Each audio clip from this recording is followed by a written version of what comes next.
We are happy to have you today at this function when we are disseminating the formative study findings for the project that is entitled From Promises to Actions, Shifting Gender Norms and Public Perceptions about Unpaid Care Work in Workplaces and Families in Uganda.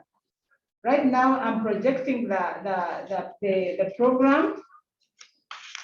We have our moderator, who is Ramanzan Madanda, who should be joining us shortly. We will have, I'm sure I can see many of you are already joining. We are so happy to have you around. We will have welcome remarks from our Dean, Associate Professor Sarah Sally, at the School of Women and Gender Studies. This will be followed by the opening remarks by Associate Professor Julius Chikoma, the Deputy Principal, College of Humanities and Social Sciences, Makerere University. And then this will be followed by the remarks by our chief guest, who is Honorable and Dr. Florence Asimwe, Woman MP, Masin District, and she's also the chair of the project steering committee.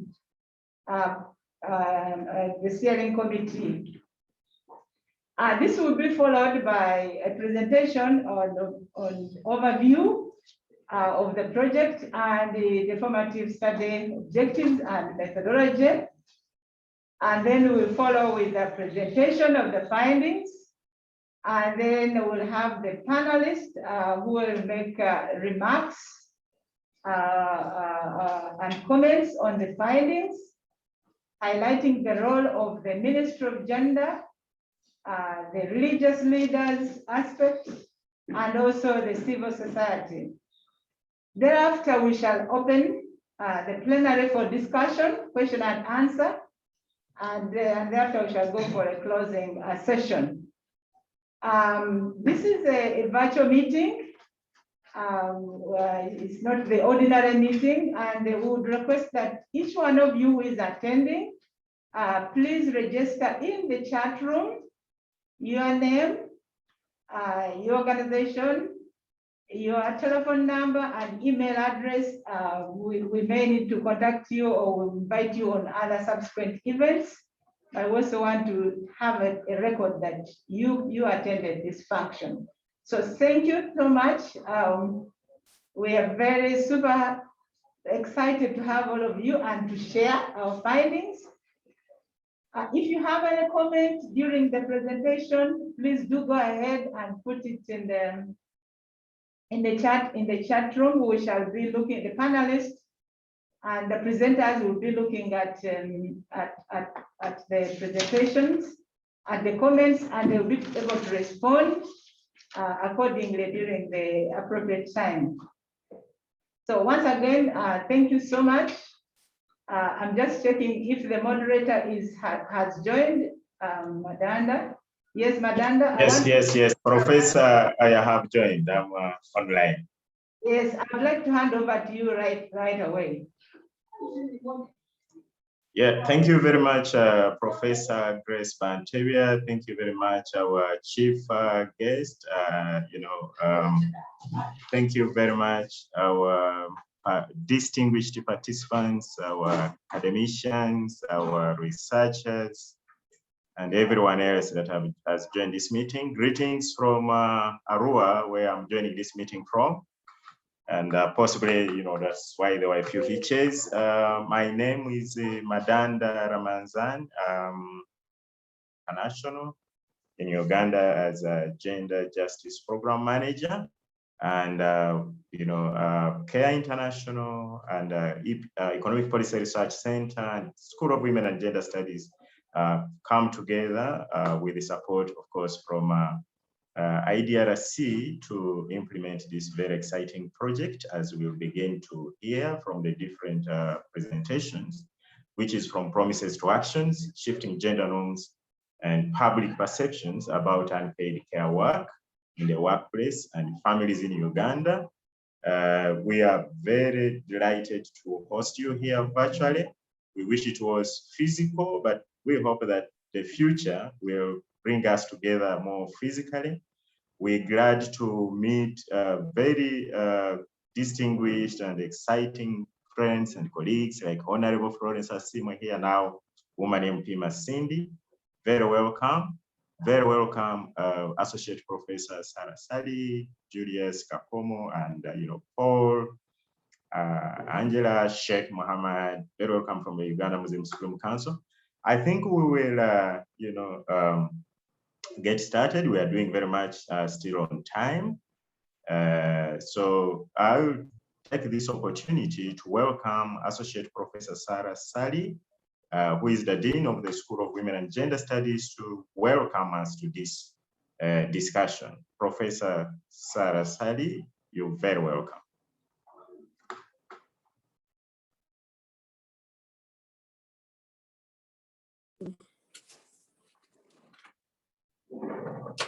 Thank you very much. Thank you very much, everyone. And I would just like to say good morning to everyone. I welcome you all to this online conference, to this online dissemination workshop of the formative study findings under the Growth and Economic Opportunities for Women project. Allow me in a special way to welcome our own Honorable Florence Asimwe, MP, Woman MP Masindi District, and member of the Project Steering Committee. The GrOW project is a 3-year collaborative project undertaken by the School of Women and Gender Studies in collaboration with the Economic Policy Research Center and Care International in Uganda. Together with their several partners, as mentioned, the Uganda government and the Uganda Muslim Supreme Council and many other cultural organizations they are going to work with.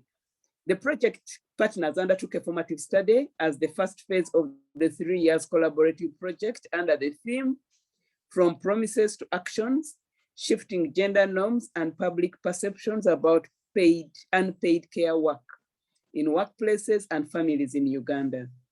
The project seeks to establish the mechanisms for changing the gender and social norms, public perceptions and attitudes related to unpaid care work in a cost-effective way through testing a combination of approaches under the existing models, the power model we are told, that have demonstrated effectiveness in shifting gender and social norms associated with intimate partner violence. The formative study undertaken in 3 regions of the country, that is Eastern, Central, and Western Uganda, aimed to map out the gender and social norms and perceptions on unpaid care work at family, community, and institutional levels. And here they refer to both the formal and informal, as well as the key influencers, detractors of gender and social norms to inform the interventions to address women's disproportionate care work burden. Today, we are here to receive the dissemination of the findings from the formative study. This project is important because it deals with the 2 key questions or 3 questions from my perspective. 1 is, how do we shift gender norms? 2, how do we change public perceptions about unpaid care work? So how do we shift gender norms about unpaid care work, and how do we shift public perceptions about that? 3, how do we reward care work in a developing country like ours? Social norms refer to the rules or standard of behavior shared by a social group. The social group can be anything from a cultural, organizational, institutional groups. And we can see from the different levels of influencers they are looking for that the study team is very cognizant about this. So norms can be cultural, norms can be organizational, norms can be institutional. And in most cases, these norms are gendered, in that they affect males and females differently. What is central to them is their validation by those who uphold them, legitimized by their survival over time, as well as the rewards and sanctions that come with their validation or invalidation. So norms are legitimized by their survival over time and validated by constant engagement into their perceptions by members of the groups at the different levels they occupy. Some norms can be valuable and therefore they will be reinforced by this study or they will be encouraged. Some norms are harmful, and I think that's why our study team is talking about disruptions. How do we disrupt negative social norms? So there's a need for their intentional interrogation. Unpaid care work is gendered female in that most of the time it is done by women. It is this unpaid care work that has sustained societies globally and historically. It is this unpaid work that has enabled poor countries to survive the worst of crises and calamities.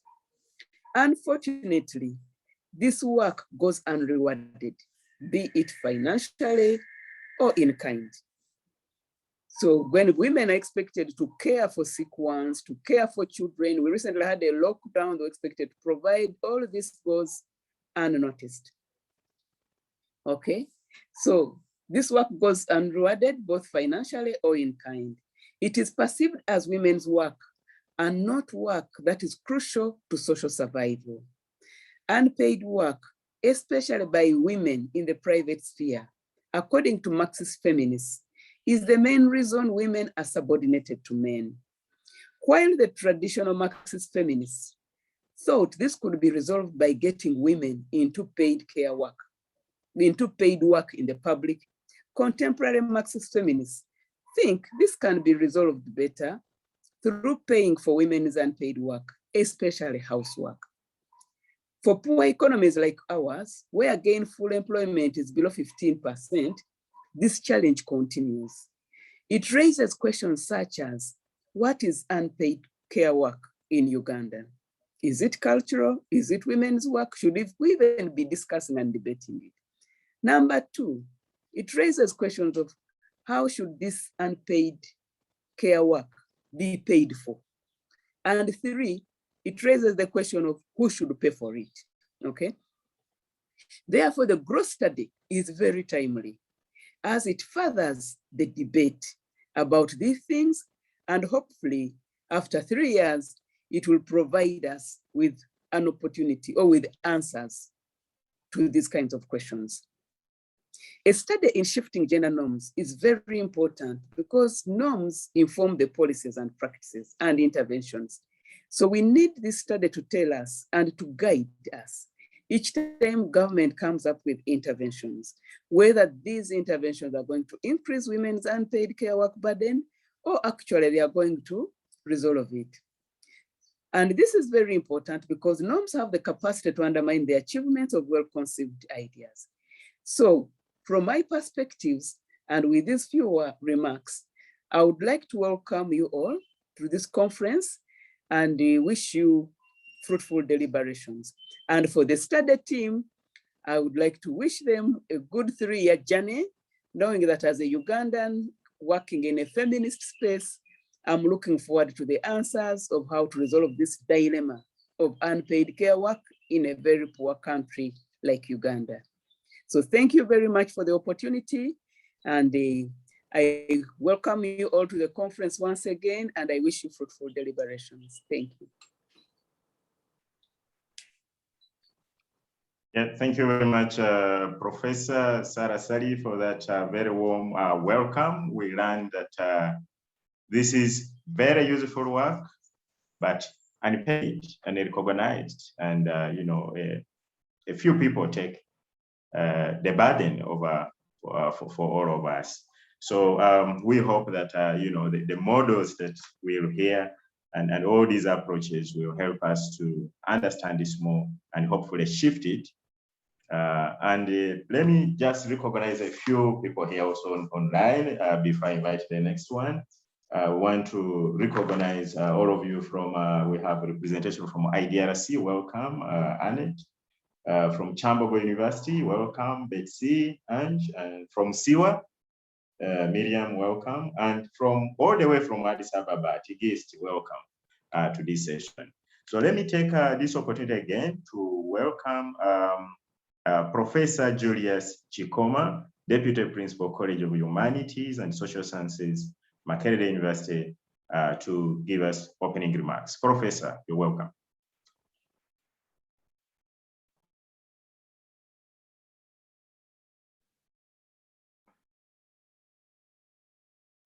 Thank you very much. Professor Chikoma, you're welcome. Thank you, Professor. Yes, thank you very much, Dr. Madanda. Good morning, all those who are on this call this morning. I also take this opportunity on behalf of the College of Humanities and Social Sciences to welcome you to this dissemination workshop this morning. I also take this opportunity to send warm greetings to everyone on this call from the College of Humanities and Social Sciences, and in fact, greetings from Makerere University.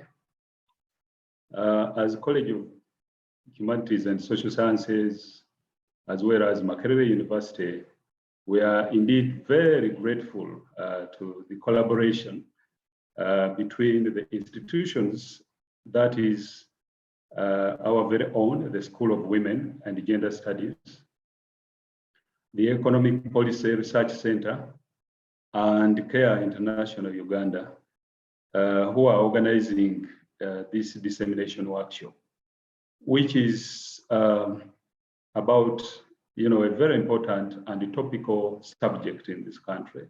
The question of economic growth and economic opportunities for women. So this project is very promising, and actually us at Makerere University, we pride in the collaboration between these three institutions that have come together to actually work on this project. And we note that actually this is one of many other areas of collaboration and actually partnership that have been forged over the years between these institutions that are organizing this event.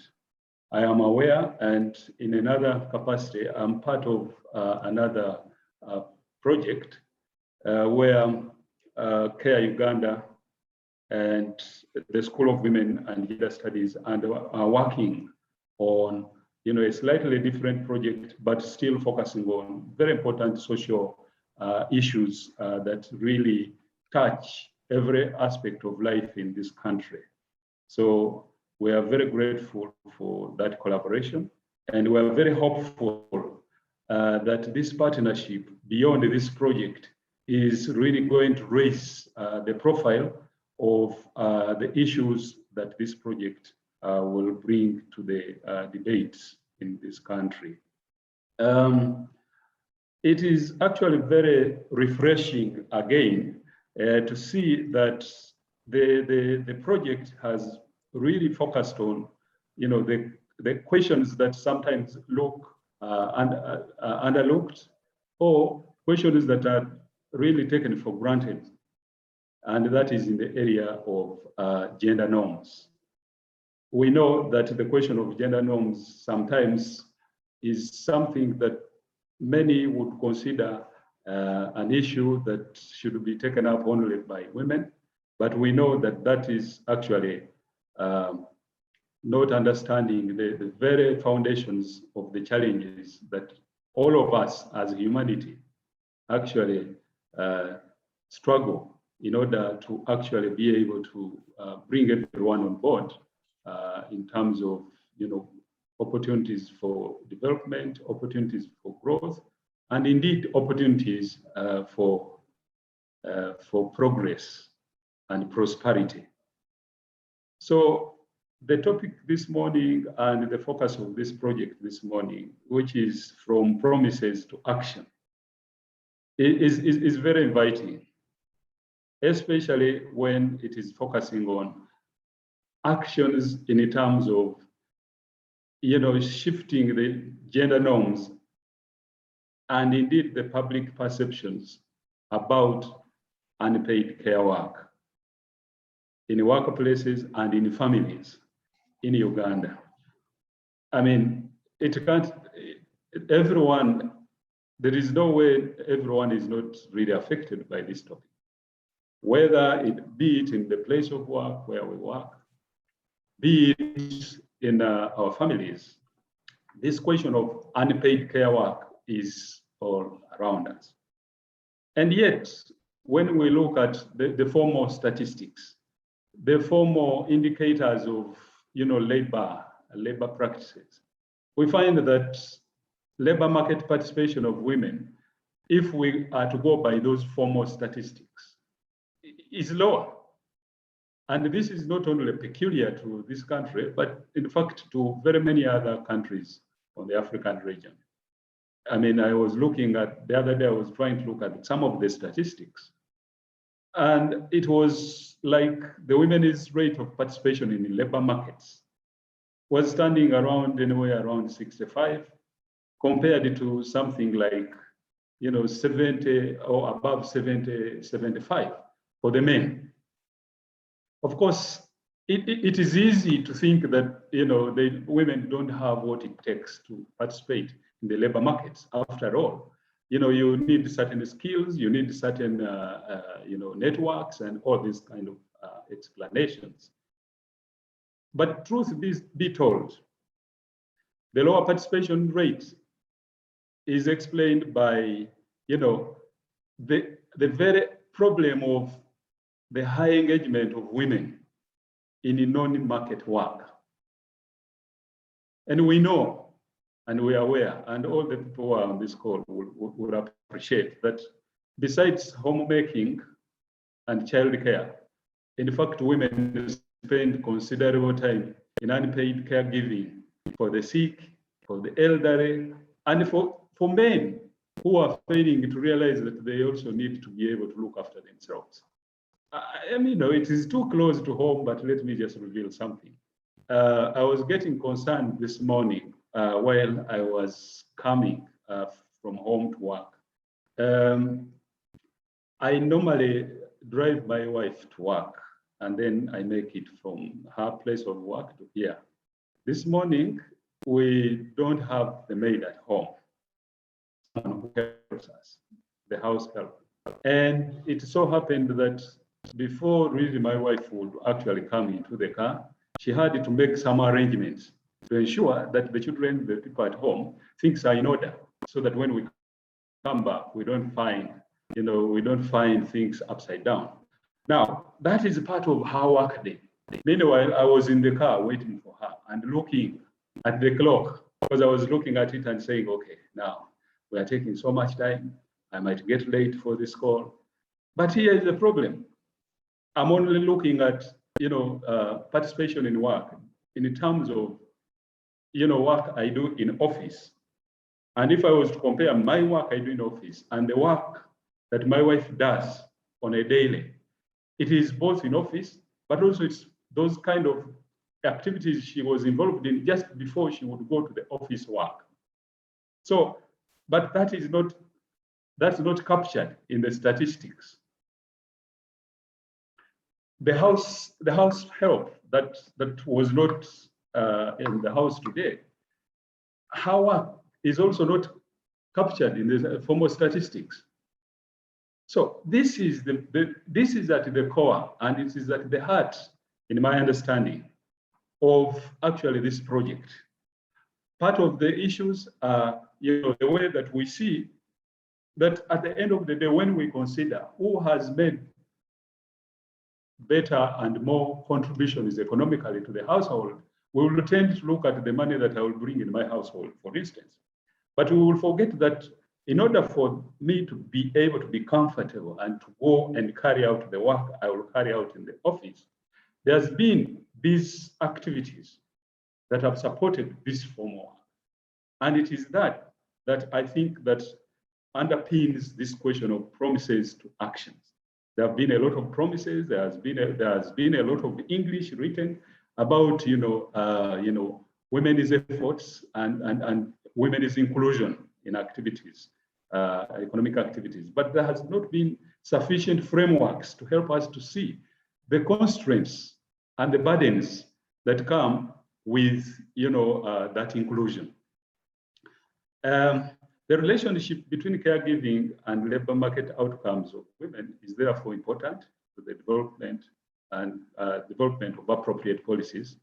And therefore, insights from this project, I am sure, will eagerly be awaited by many stakeholders, because we think that this is going to add another very important angle to the solutions that need to be provided in order to effectively include and be an inclusive economy. So as you discussed this morning, these questions, for us at the university, we are very grateful to the fact that the team that is spearheading this project thought about this very important social problem and starting to forge better ways to engage and confront it. So I thank you very much, and I wish you fruitful deliberations this morning. Thank you very much.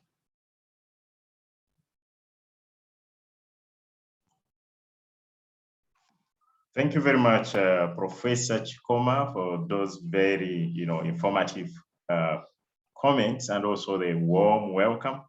I can't attempt to summarize this, but possibly my take from this is, we need to move beyond this English, if I'm to use that word, to action. And thank you very much, Professor Chikoma. Thank you very much for joining Sarah to welcome us here. And I think now is our opportunity to invite our only chief guest, whom we know very, very well, very rich biography, very rich foundation, very rich background. She did not, of course, start in academics, but she was in academics for a very long time. And in our honorable MP for Masindi district, and also a member of the project steering committee. If we attempt to talk about her, I think we'll take the whole morning. So let me stop it there and say, Honorable, you're very welcome to give your remarks. Honorable Florence Asimwe. Thank you very much, Dr. Madanda. Nice to hear from you after such a long time. The Deputy Principal, College of Humanities and Social Science, Associate Professor Julius Chikoma, whom we suffered together doing our PhD in South Africa, Cape Town. Dean, School of Women and Gender Studies, Associate Professor Sarah Sali, members of the Project Steering Committee, International Development Research Center, EPRC, and partners team online, the Principal Investigator, Professor Chris Kyomhendo Vanteria, Director, EPRC, Dr. Sarah Sewanyana, Director, Care International Uganda, project team members, the panelists who will be discussing the presentation, members of the academia, members of the civil society fraternity, members of the private sector, members from the media fraternity, distinguished guests, ladies and gentlemen. As already introduced, I'm Dr. Asimwe Florence Akiki, the woman MP, Masindi district. Today, we are here to discuss a very important aspect of unpaid care work, which is very important for government to attain its national Vision 2040, as well as the Sustainable Development Goal Agenda. As you're aware, Sustainable Development Goals 5 and 8 underscore the need to achieve gender equity and women empowerment, as well as promoting sustained, inclusive, and sustainable economic growth, full of productive employment and decent work for all, respectively. Specifically, it is important to note that access to care work is very important for us all at family, community, and workplaces in sustaining a healthy and productive labor workforce for economic development. Care work is the glue that holds families, communities, and the nation together. Unfortunately, while care work is highly appreciated and paid for in the developed world, it remains largely unappreciated and unpaid for in developing countries. And Uganda is inclusive. Care work is mainly a burden shouldered by women as compared to men. For instance, the data from the Bureau of Statistics show that 9 out of 10 females are engaged in unpaid care work, compared to 5 in every 10 males. Similarly, more girls, about 81% than boys, that account for 73%, are engaged in unpaid care work.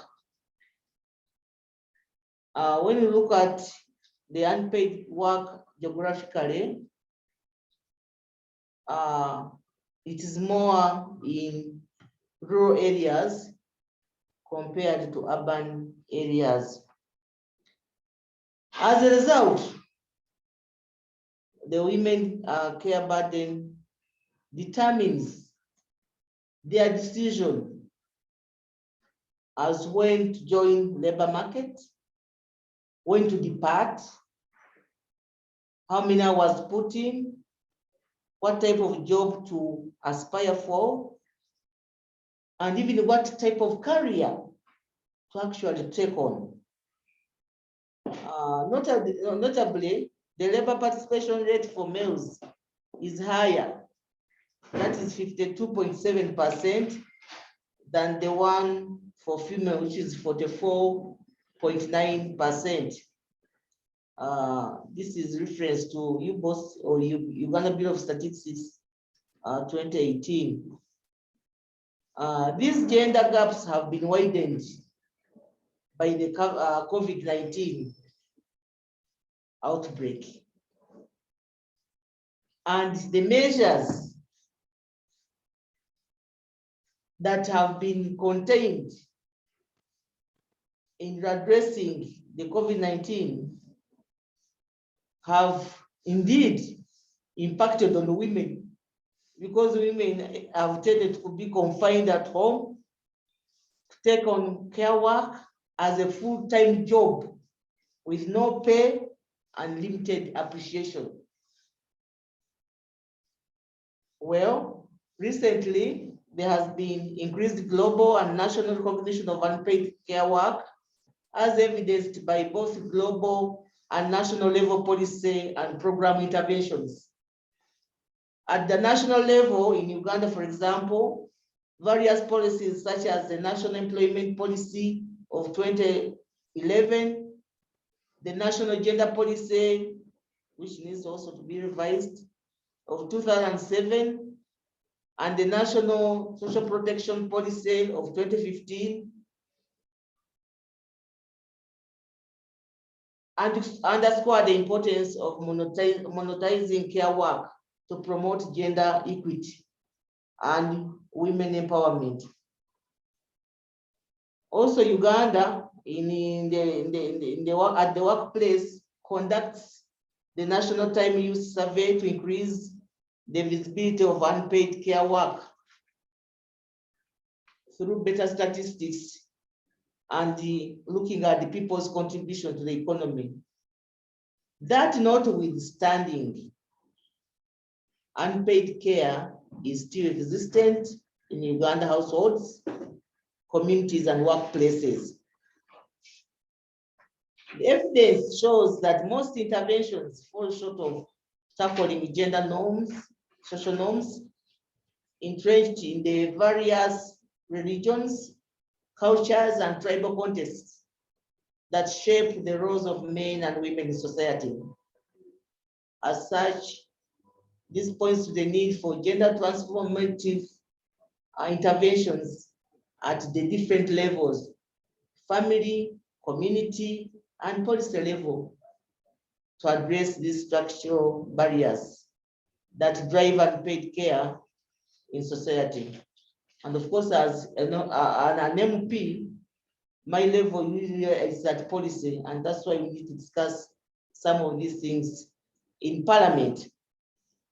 It is at this against this background, the Makerere University School of Women and Gender Studies, Economic Policy Research Center, and Care International Uganda, in collaboration with the International Development Research Center, EPRC, are planning to implement the project entitled From Promises to Actions, Shifting Gender Norms and Public Perceptions about Unpaid Care Work in workplaces and families in Uganda.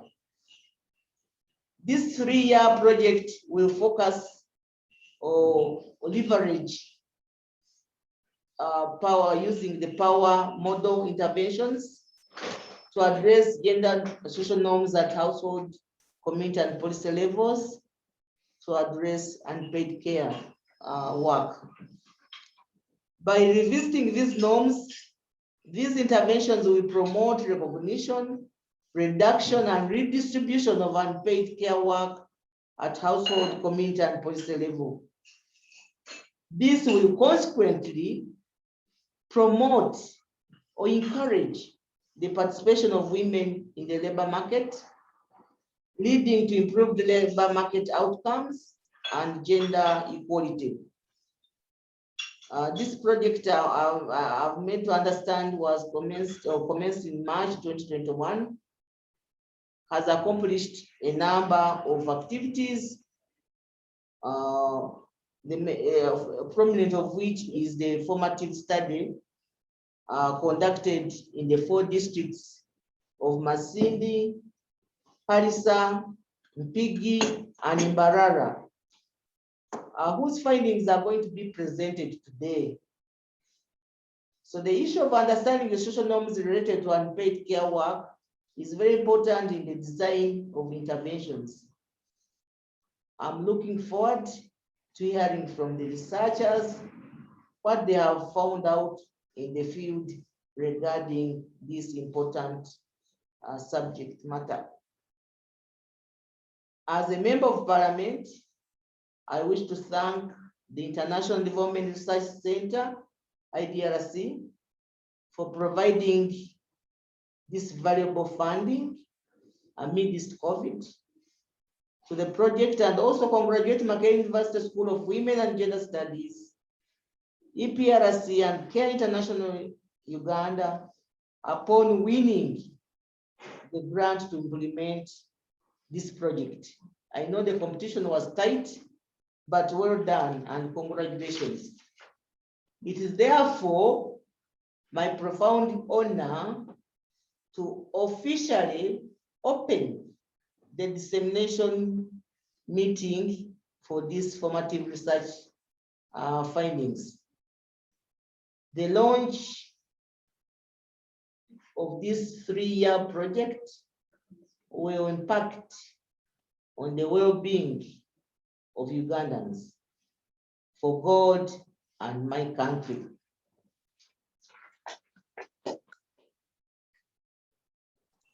Yeah, thank you very, very, very much, Honorable Dr.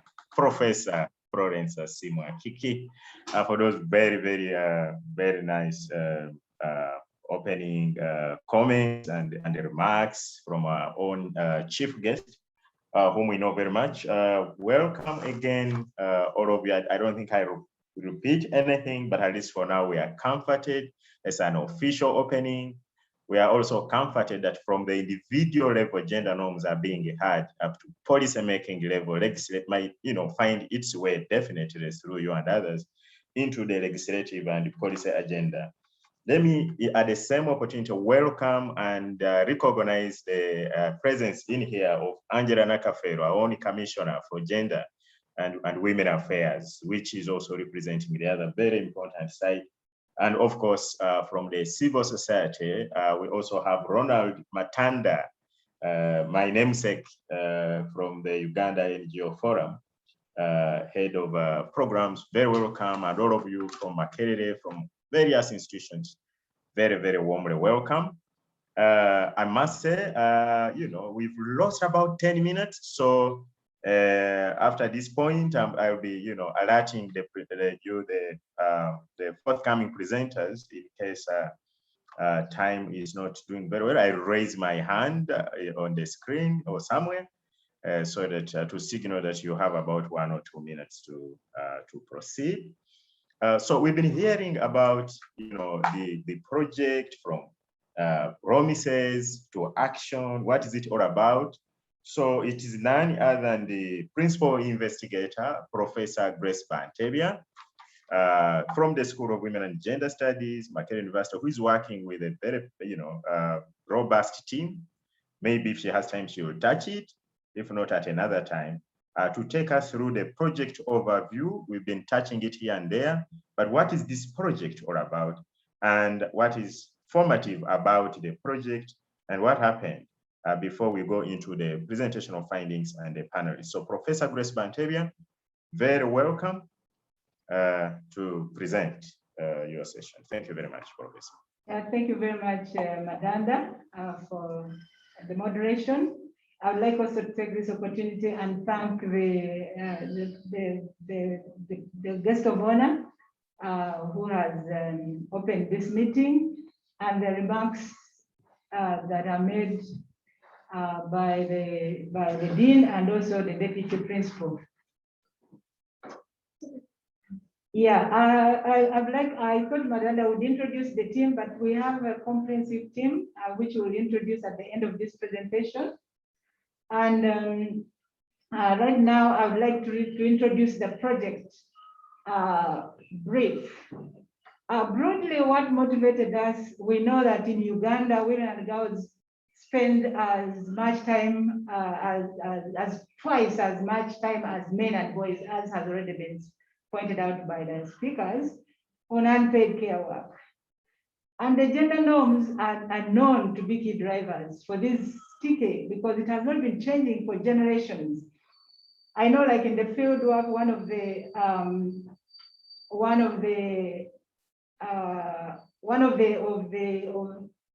I have something interfering with my screen. One of the respondents, when we were talking about unpaid care work, he said that as it was and it is and it will be. And he asked, Professor, what are you really talking about? I don't see any change coming in the near future. That was his major comment.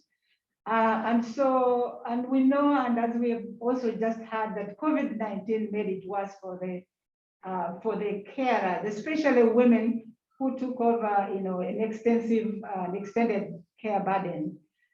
We also appreciate and government policy that seeks to expand women's participation in paid economy. But the challenge is that the unpaid care work is not recognized and is not, projected in this development plan. Once again, we know that labor participation rate of males has been higher for quite a long time. Although there are some small increases, but we still have a major gap. And addressing this burden, we believe will free women for gainful employment.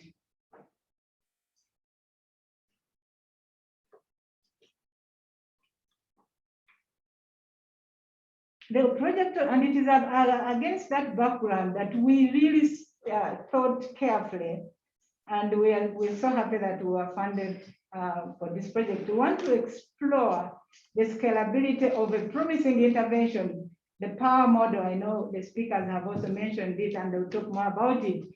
This is a model that has worked in another interventions, and we want to apply it to shifting the gender and social norms and public perception on unpaid care. Specifically, the project seeks to map out the gender, social norms and the perceptions at family, community, and institutional levels. This, we believe, will inform the needed interventions to address the women's disproportionate care burden. We would like also to test the effectiveness and portability of the power model and modifications needed for addressing unpaid care work, and also further inform policy and community actions on ways to address the adverse social and gender norms related to unpaid care. This project has a number of phases, and as you can see from the screen, the formative, that is where we're identifying the social norms that are associated with unpaid care. And also, we have also done extensive literature search really to map out what has been done and what has been researched in this area of unpaid care and social norms. And today, we are sharing these findings of the formative phase that we've just concluded. The baseline will be the next phase, and we'll also verify the social norms, assess the strength, identify the cracks in the norms and opportunities for the interventions. So this will be done through the quantitative surveys and qualitative interviews and other methods that will capture the social norms and gender norms mainly. We also have a system that we are putting in place, to observe the signs of norm change, and if there is any backlash. So we have an effective monitoring system that we are working with. This third phase is on the end line. And this is where we are going to be monitoring and see if we have made any change in the behavior and attitudes regarding unpaid care work, and whether this has helped freeing the women and relieving the women of the burden and shifting it, and also maybe being recognized by the communities, the families, and the state, and also the issue of redistribution. We have a comprehensive methodology for the entire research, and the study sites that were comprehensively and scientifically selected basing on a number of variables, including the social index, which maps out the gender inequalities, also the poverty indices. We zeroed in Mpigi, Kalisa, Mbarara, and Masindi. There are some districts that could have fallen in this study site, but because one of the partners, CARE, is already operating there, we could not, and this is in the northern region, CARE is operating the similar model in those districts. Our project is predominantly a randomized control trial, which we call RCT, because we are seeking to test the key aspects of the power model and effectiveness in shifting the norms around unpaid care work. Briefly, I want to go through the power model. The power model is an intervention that was designed, compiled by CARE to shift gender norms around GBV. And for us, we would like to apply this model of intervention on unpaid care work. There will be some modifications around the model to suit our needs and interests of unpaid care work. P stands for women and youth groups, and these are saving groups or farmers groups that will be trained, that will be capacity built in all aspects, including economics, the financing, organization, group dynamics, and also introduction of the unpaid care work. We also have an O, which is targets the main action groups for the men and boys. In this study, we think the men are key stakeholders in unpaid care work, and they are specifically targeted in this project. We also have the W, working with communities to facilitate the community dialogue, activism, and action on unpaid care. We know that families don't live in isolation. We know that families have clear connections. We know that social norms are actually managed, reproduced at all levels, including community levels. And most of the reference groups also at various levels, but they also operate at community level. So that's a level that we are keenly interested in. We have an E, enabling environment. We know that in the communities, in the districts, and at the national level, they want to engage the local duty bearers and service providers, community development officers, health workers, teachers, women leaders, politicians, to ensure that everyone is reached in trying to address the issue of unpaid care. And we are reaching out to policy actors, and we are glad to have Honorable Florence Asima with us, and she's also a member of the steering committee. We need to engage the parliamentarians. We are engaging the ministries to ensure that the issues that will come out of this study will be taken up by policymakers. And we are engaging them right at the start of this project. Now, I would like to move to the formative study, which we are discussing today. And this is the first phase of this project. We are seeking to map out the gender and social norms, and in particular also perceptions at all levels that we think are very key for the interventions and in lifting women's burden. We are also looking out to understand who are the key influencers of the gender and social norms at family level, community, and workplaces. And some of them could be, positive influencers, detractors, but we are mapping them all out to understand how they operate and how they influence the continuity of gender and social norms that impact, that drive unpaid care. The formative study by its nature is qualitative. And we had rapid assessments, qualitative in-depth interviews and the focus groups with a number of people. We had key informative interviews, focus groups, and dialogues with different people in the 4 districts which we selected.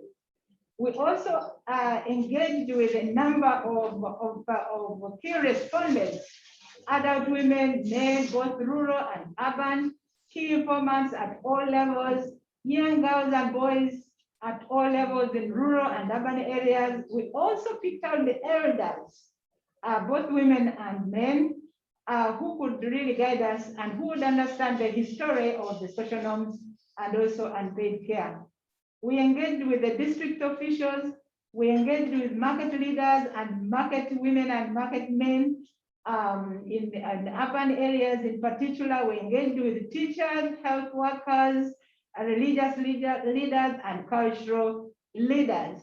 And the objective was to make sure that we capture all the views and perceptions and beliefs and understanding of the issues of the social norms and unpaid care.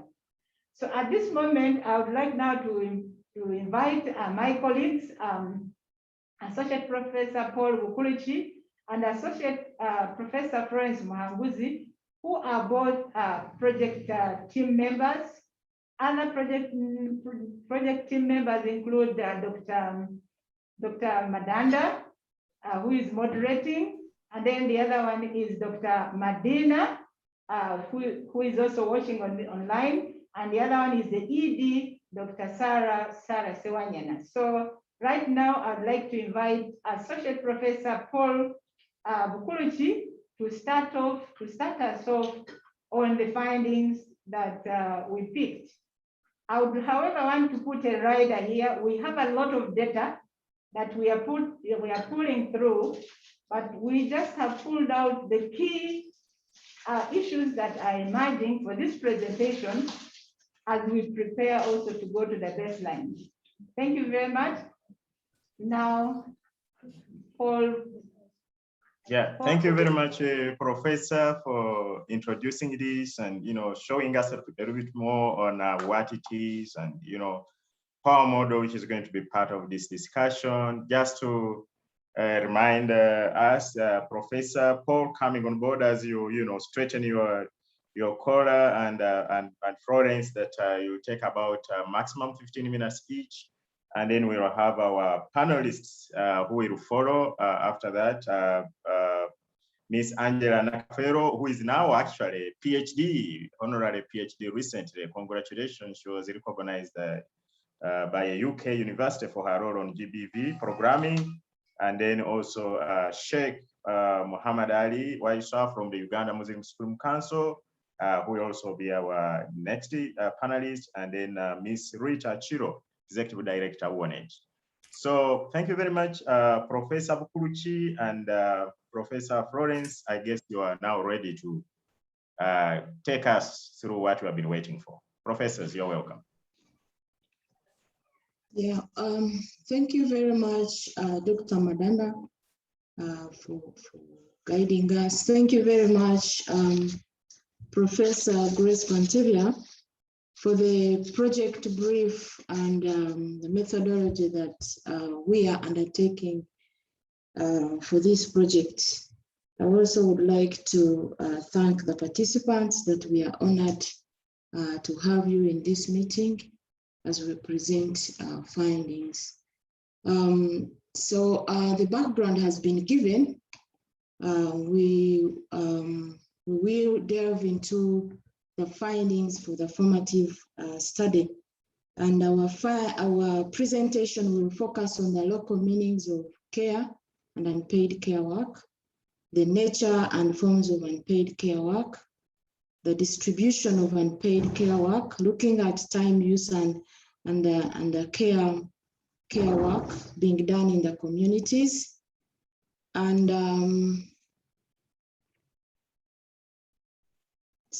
sorry, I had not put my video, but because of the instability in the network, let me try it on and see whether it works. So we will look at the social and gender norms underlying unpaid care work, both the injunctive and the descriptive norms in the communities that we visited. We look at the sanctions, the rewards and punishments, because these are very important in sustaining and reproducing the social norms. Then we look at the progressive norms. What are the changes that are being experienced that we see? And then we look at the key influencers and then conclude and have the next steps. Next slide.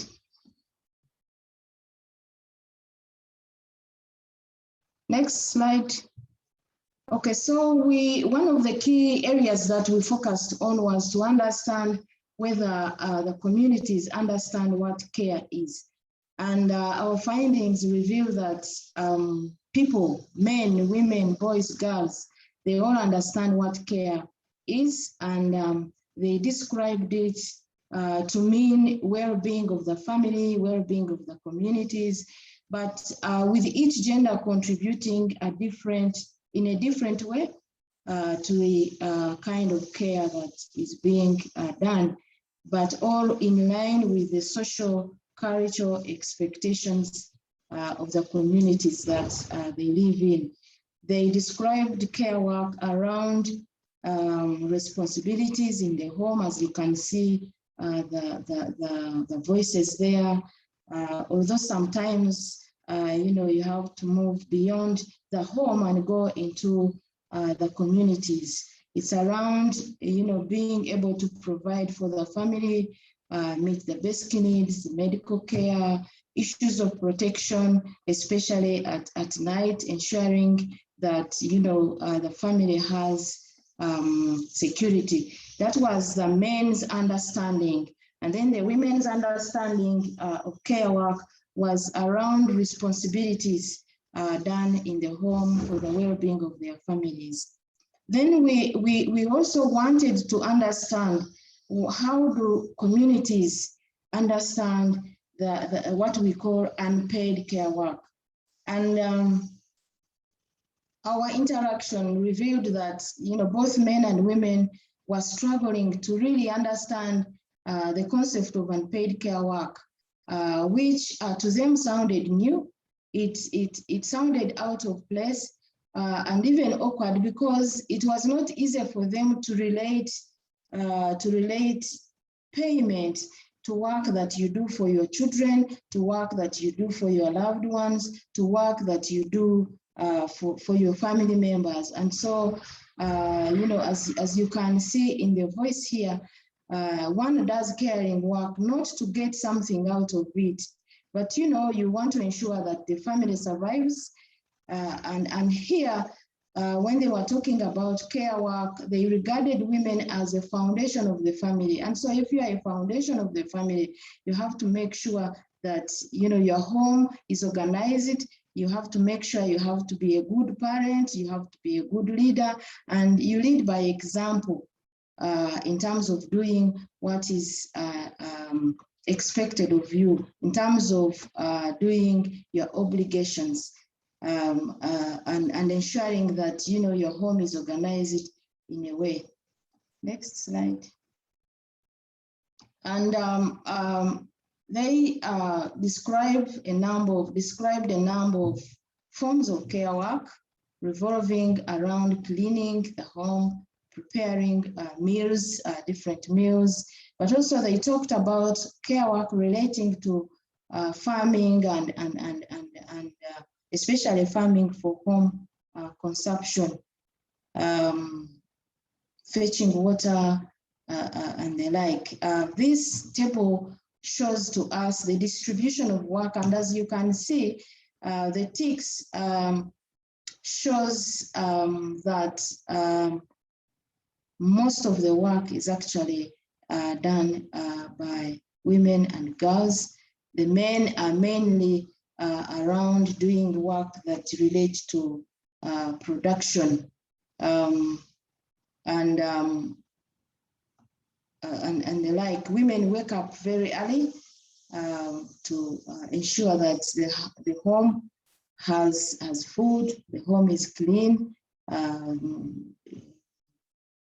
all that is needed for the well-being of the family is taken care of, tidying the home, caring for the sick, growing food, which is part of the family, and fetching water. But when you look at the nature of unpaid care work for the men, it is around growing food, around providing protection, around construction of family shelter, and helping family members to get to the hospital. Next slide, Prof. So our formative study reveals that there is a lot of combining unpaid care work with paid work, and as we heard from Professor Chikoma, the responsibilities move beyond the place of home to the place of work. And then when you return home, then you get back to the work. So it is, the work is all around. The work is all around. Next slide. Yes, the voices we are having here is to show you the voices of people, how they were describing the distribution of work. And overall, the findings reveal that women spend more work in unpaid, more time in unpaid care work than men, as we have seen even in the previous table that shows the distribution of work. And also in this table for another group of men, they clearly indicated and showed that women do much more work. as well as the girls, but also the boys. And actually, in the interactions, you would discover that quite often the women are working with the children. Even if they are in the garden, they are working with the children. At their shops, they are working in the children. And now that children are not going to school, most of the times, the children are engaged with work along with their mothers. Again, these are voices that are pointing to the fact that work is unequal, where our participants are saying unpaid care work is basically meant to be for women. Even if you are educated, unpaid work is for women. They even, invoke the Bible. So that is why religious people are very key in this intervention. They even invoked the Bible, that it is biblical for women to do unpaid care work. Now I'd like to invite Prof. Paul to take us through the next slides. Paul, you're welcome. Thank you very much, Florence. All protocol observed. My name is Paul Bukuruchi, an associate professor in the Department of Social Work and Social Administration, College of Humanities and Social Sciences. I think just following on what Professor Muhanguzi has just presented, I just want to re-echo or actually summarize or summarize the key gender, social and gender norms that we see coming out of this formative study on unpaid care work. And I just want to re-echo the fact that when we talk about social norms, we mean those informal rules that regulate behavior. These could be more about the things that we see happening in the community, what we call the descriptive norms or empirical expectations, because empirical is about things we see, but they could also be around the behavior expectations, like what is expected of an ideal man, what is expected of an ideal woman within the society. Can we go back to the slide before, please? Yeah. So these behavior regulators then become extremely important in defining what is expected of a woman, what is expected of a man, and they are relative. They are relative. So there is cultural relativity within these social norms. Gender norms are a subset of social norms because social norms are broader. They go beyond gender norms. So here we'll focus more on the aspects around the gender norms, that is socially constructed relationships between men and women and how they influence behavior. So we noted in our study that gender identities, that is who a man is, who a woman is, who a boy is, who a girl is, shape unpaid care work, shape expectations around unpaid care work. They also shape what is done in terms of care work or unpaid care work. For example, here, in terms of men, what we gathered from our study is that a man should provide housing for his family. So providing housing for the family was perceived by both men and women as care work. Could you please go back to that slide again, kindly? And so provision of housing was perceived as a masculine care responsibility for which is not paid for. Then a man should provide protection and ensure safety for the family. So this was emphasized. An ideal man, ideally, within the communities we visited, right from Palisa up to Masindi, was supposed to provide protection and ensure safety for the families. And a man is expected to ensure, but I just also want to note that these roles tend to transcend the family to also go into the community arena. So it is for the family, but it is also for the community. A man is expected to ensure food security for the family.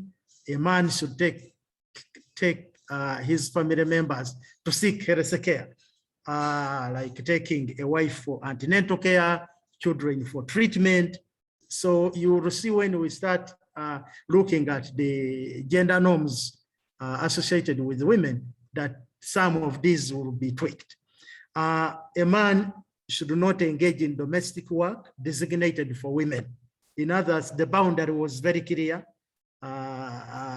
in terms of what care work or unpaid care work a woman should do and a man should do. And a man should not be seen cooking, washing clothes, utensils, firewood, among others. If you do this, it would actually attract sanctions. I will speak about this more when we talk about the sanctions in terms of rewards and punishments that Professor Florence Muhanguzi alluded to in her presentation. And a man has no business in the kitchen. It affects his pride when he does work in the kitchen. Yeah, so the domains of unpaid care work are quite different for women and for men. And as you will see as we proceed in this presentation. Next slide.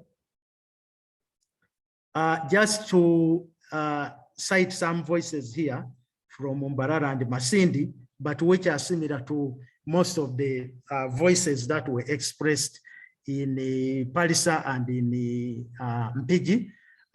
It is a man's job to make sure that his family has a home. So he should make sure that the house is not collapsing, among others. And then in our culture of Banyoro, they said that a man doesn't cook. It is a woman who has to cook. So these are behavior regulators. And if you adhere to them, you get rewards. But if you don't adhere to them, you might be sanctioned. You might get negative sanctions. Next slide, please. Then there is this very interesting quote that we got from, and the reason we show you these quotes basically is for you to know that we are not coming up with these arguments or findings on our own, but they came from the human histories narrated by our participants. Men are like ducks. Once a duck produces ducklings, that is the end.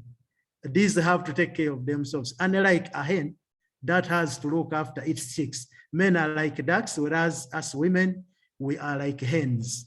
All the hen will do will be for the good of its chicks, unlike the duck. This story rhymes with what Professor Juras Chikoma was telling us, that women really shoulder a lot of responsibility, even when they are in formal employment, like Professor Chikoma's wife. They still have to manage the bigger vision of providing oversight for the family in terms of unpaid care work. Now, we summarize the key findings around gender norms, but now associated with the woman. A woman is expected to take care of children, husband, and other family members. A woman is expected to keep her home clean and tidy. So here, these are trying to project who is an ideal woman from the cultural expectations perspective.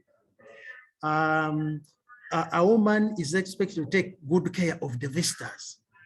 You will find that in some cases, there are even proverbs that allude to this, like which we were finding in Mpigi in particular.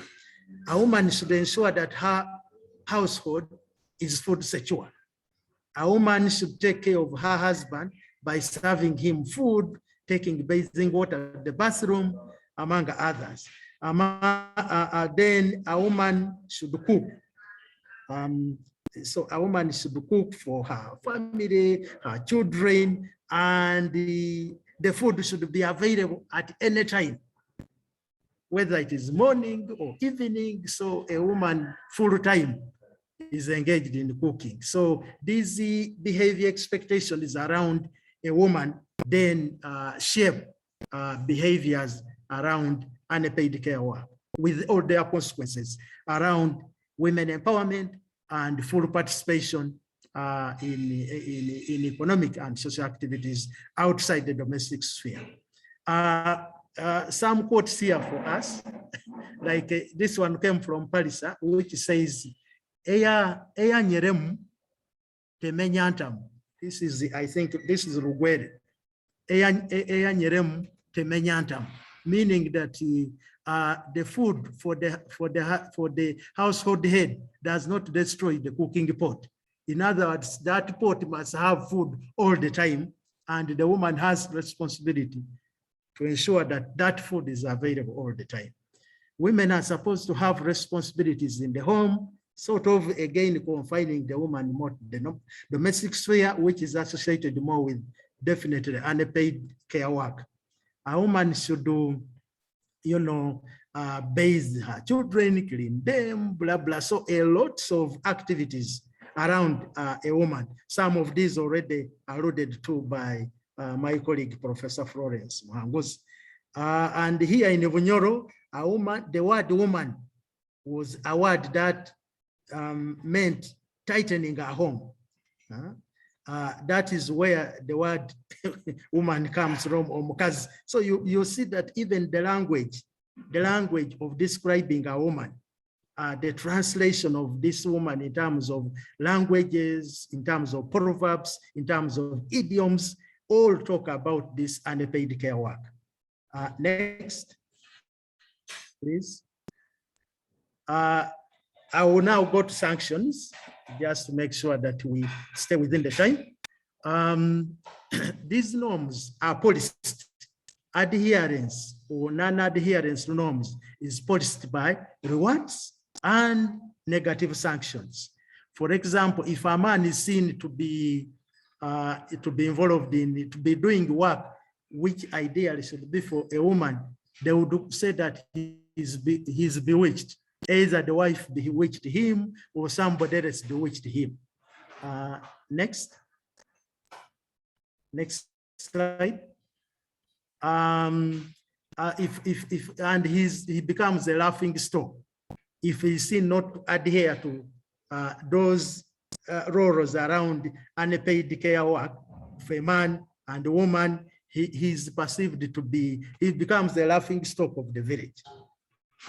If he's seen, for example, sweeping the compound, fetching water, bathing children, he's like, what? You are not a man. Next slide.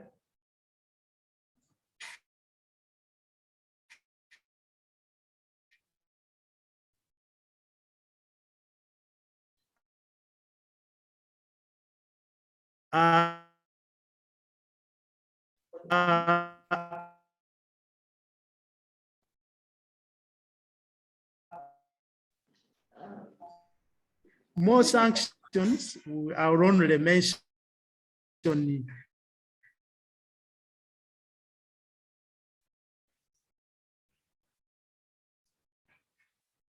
Oh. Can I have the next slide, please? Thank you. Professor, it seems we are losing you there. Oh, sure. Yeah, yes, and also. Can you hear me, please? Yeah, we can now can hear you, and okay. if you can kindly I'm requesting for the next slide. Yeah.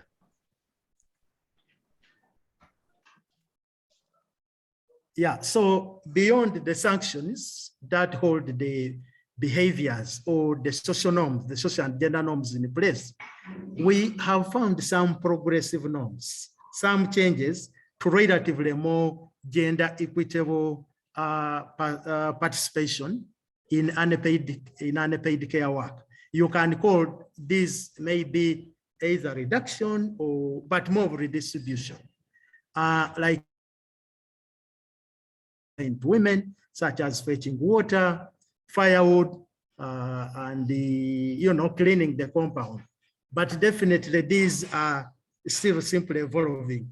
They are not the majority kind of social norms or social gender norms. Women taking on non-traditional responsibilities to provide family is also happening. What some people call patriarchal dividend occurs because they take on more roles, but they don't reduce the other roles. And the men starting to sort of manage to offset some of the care work, like through hiring or paying house helps. This was more in urban areas. Women engagement in paid work and income generation is desired and appreciated, but then they keep the baggage of the unpaid care work as defined by the culture, even as they move next. Just a few, I will just cite one quote here. They say, for example, we love to be taught about how to economically empower ourselves, and this helps. So women empowerment in terms of earning money and so on is appreciated. There is no reduction in the unpaid care. All that become, you combine the unpaid care work with the paid work. We see that one quote here, that when I was still in marriage in Mpigi, I got a surprise of my life.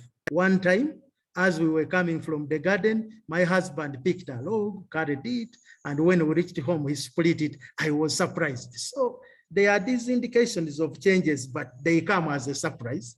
We need now to ensure that we build on these as assets. Next slide, please.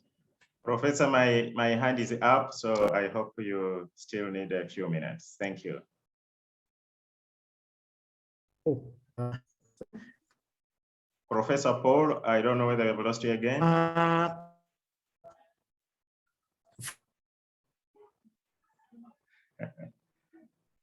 Wow, it seems the network is playing some tricks there, Professor Paul. Can you hear me? Yes, and the hand of the moderator is up, so kindly attend to it. Okay. Let me. How do I attend to it? Go ahead. Go ahead. Oh, okay. Should I go ahead? Should I go ahead, or you want to continue? Okay, so we, when you are looking at social norms, one of the important categories of people you want to identify are the key influencers. We call these a reference group. These are the people who are extremely important when somebody is taking a behavior to adhere to it or not, or even to make changes. And here we found that peers are extremely important. The people, for example, whom you drink a pot of local beer called the Marua with are extremely important. You are always looking to in-laws if they will approve or disapprove your behavior. Local council committee members, especially the high performers, are very important. Guardians of morals, of values, here are also extremely important, as well as parents, mothers, including the grandparents. Next, please. Next slide. Jump that one, please. Next slide.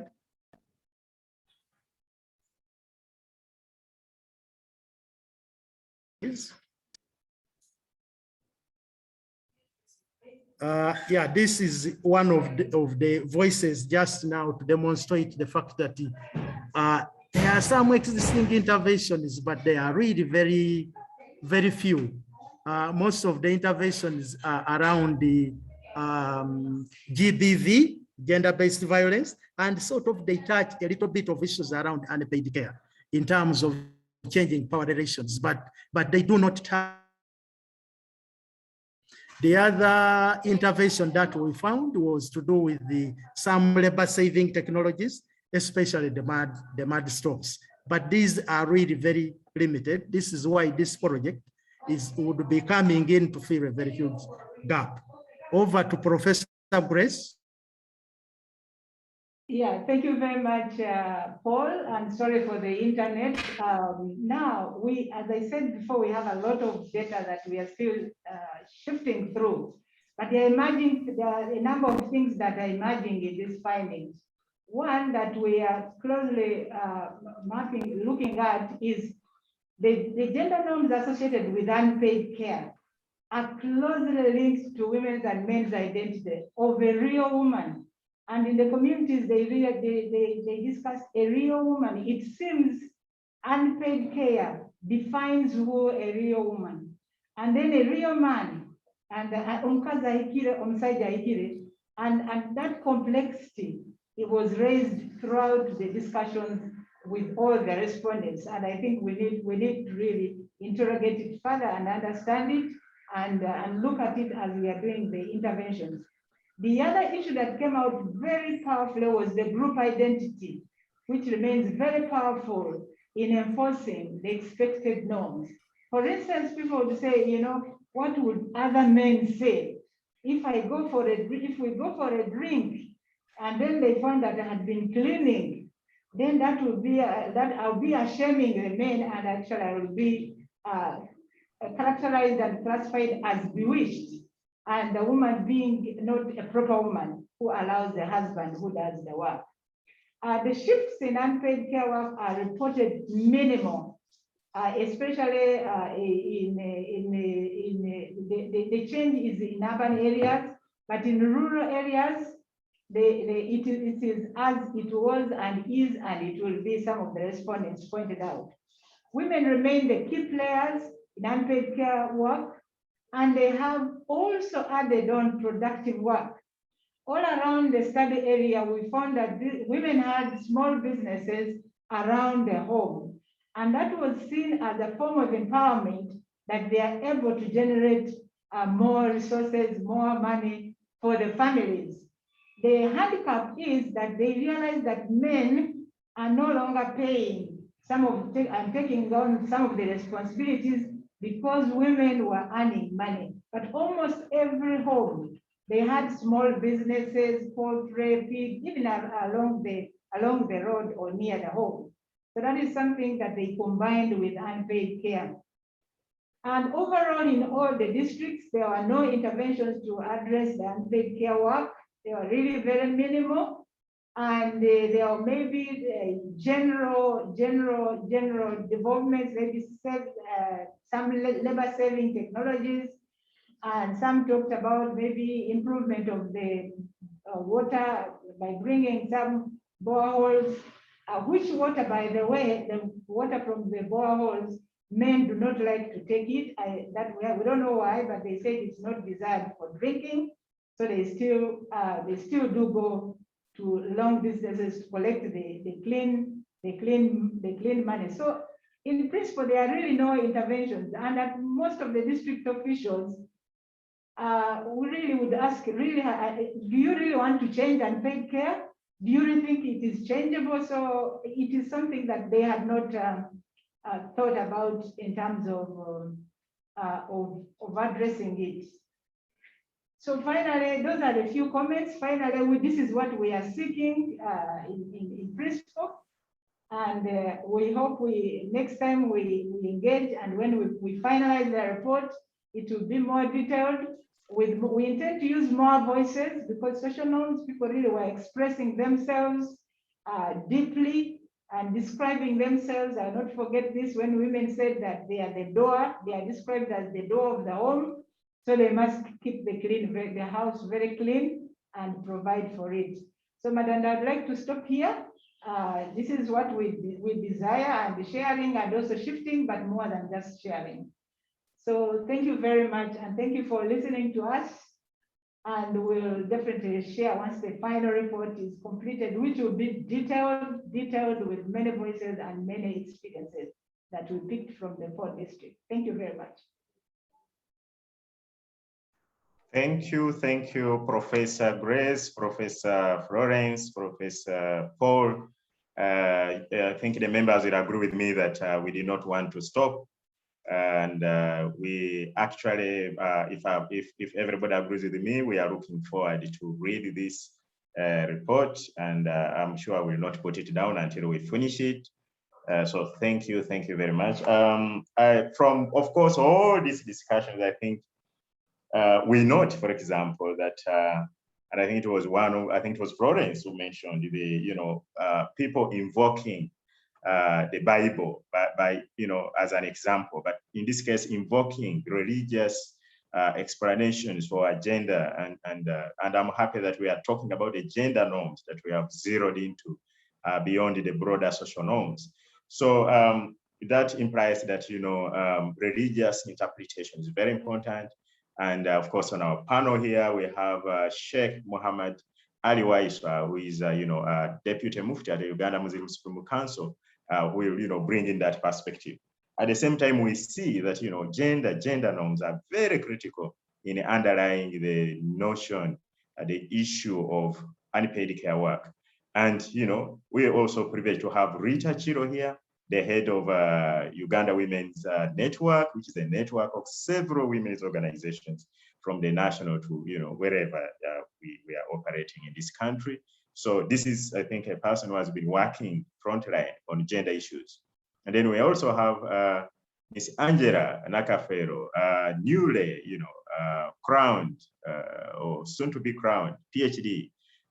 So Dr. Nakafero, from the policy level, and we are talking about here from promises to action, promises wherever they are to action. So we're going to have those three panelists. Each of them will take about 5 to 7 minutes to give their insights. We've left it open to them to choose what to say, what is the most important thing. And then after that, they will usher us into the general plenary discussion.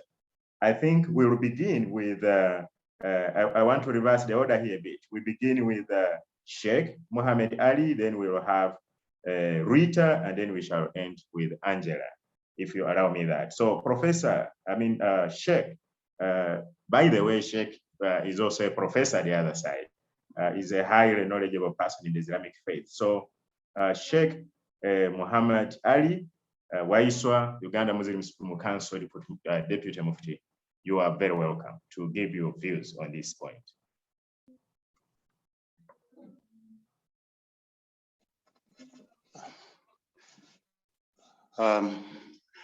Good morning, members. I wish to observe the protocol. Am I heard very well? Yes, Hello? Check you are loud and clear, at least from where I am here in Arua, and I hope everywhere else. Okay, good. First of all, I would like to thank for the initiative, which is highly scholarly, that will enable us to address the root cause of unpaid care work and factors surrounding it. This will be of a great value according to what has been described in the project perspective. From the religious fraternity, we actually appreciate this endeavor to be cautious, because it is always said that Uganda is good at producing policies, but which policies are left into shelves to be utilized by others. So we may undertake this and also happen to remain in the shelves without being practically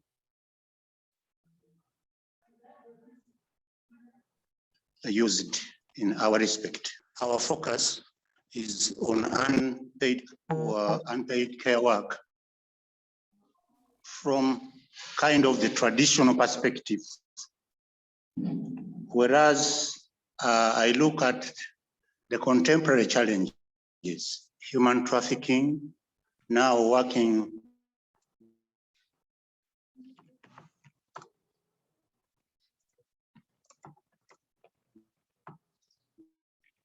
in foreign lands where we see are really mysteriously. Some of them have died, but unfortunately, every other day,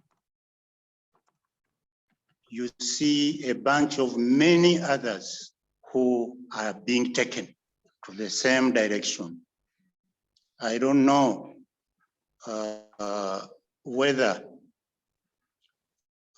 the study has focused the traditional cause will not be really outdated by the contemporary forces that are so highly impactful onto the society to that level. Then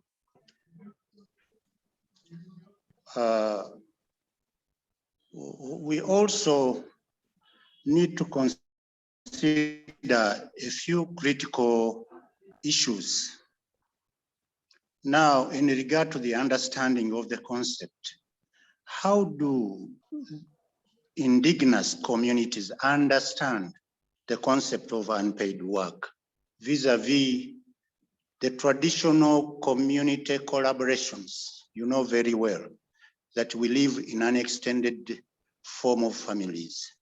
Actually, we bear responsibility of others. Many of our people bear responsibilities of others. They don't deny. But again, they cannot be in a position to pay adequately or even to pay. But they are responsible for taking the care of the others. How are we going to define this from the other?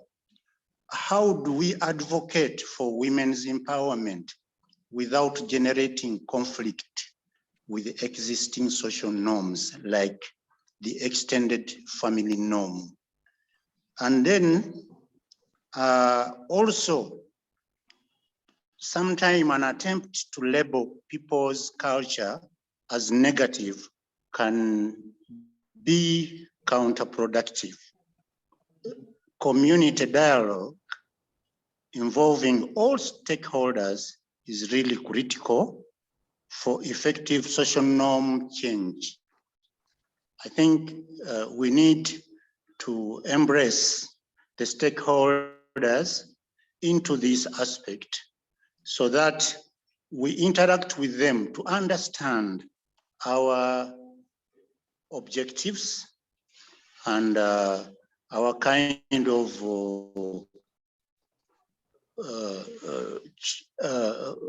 goals that we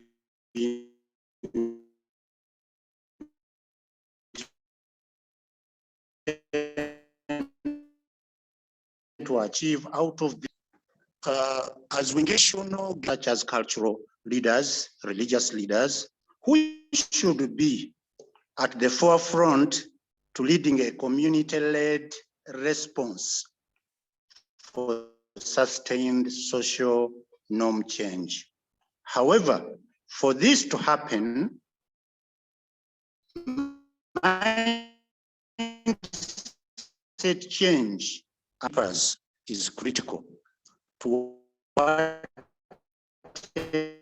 extent shall both the cultural leaders to happen to be in uniform with us in what we are undertaking in this kind of project? Otherwise, I commend the approach for the highly scholarly mode that it has put, and I wish this will really uproot the real cause for this happening. Because in our country,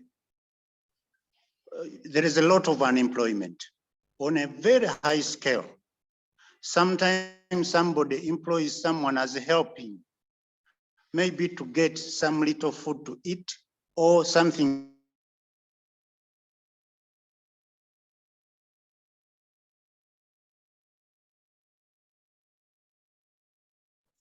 Oh, Sheikh, did we lose Sheikh there? Are you able to hear him from where you were? At least I'm not able to hear him from here. Can I just check? Grace, are you able to hear Professor or Rita, wherever you are? We can't hear him. He has gone off. It appears we lost Sheikh there as we wait for him to come back, maybe to somewhere.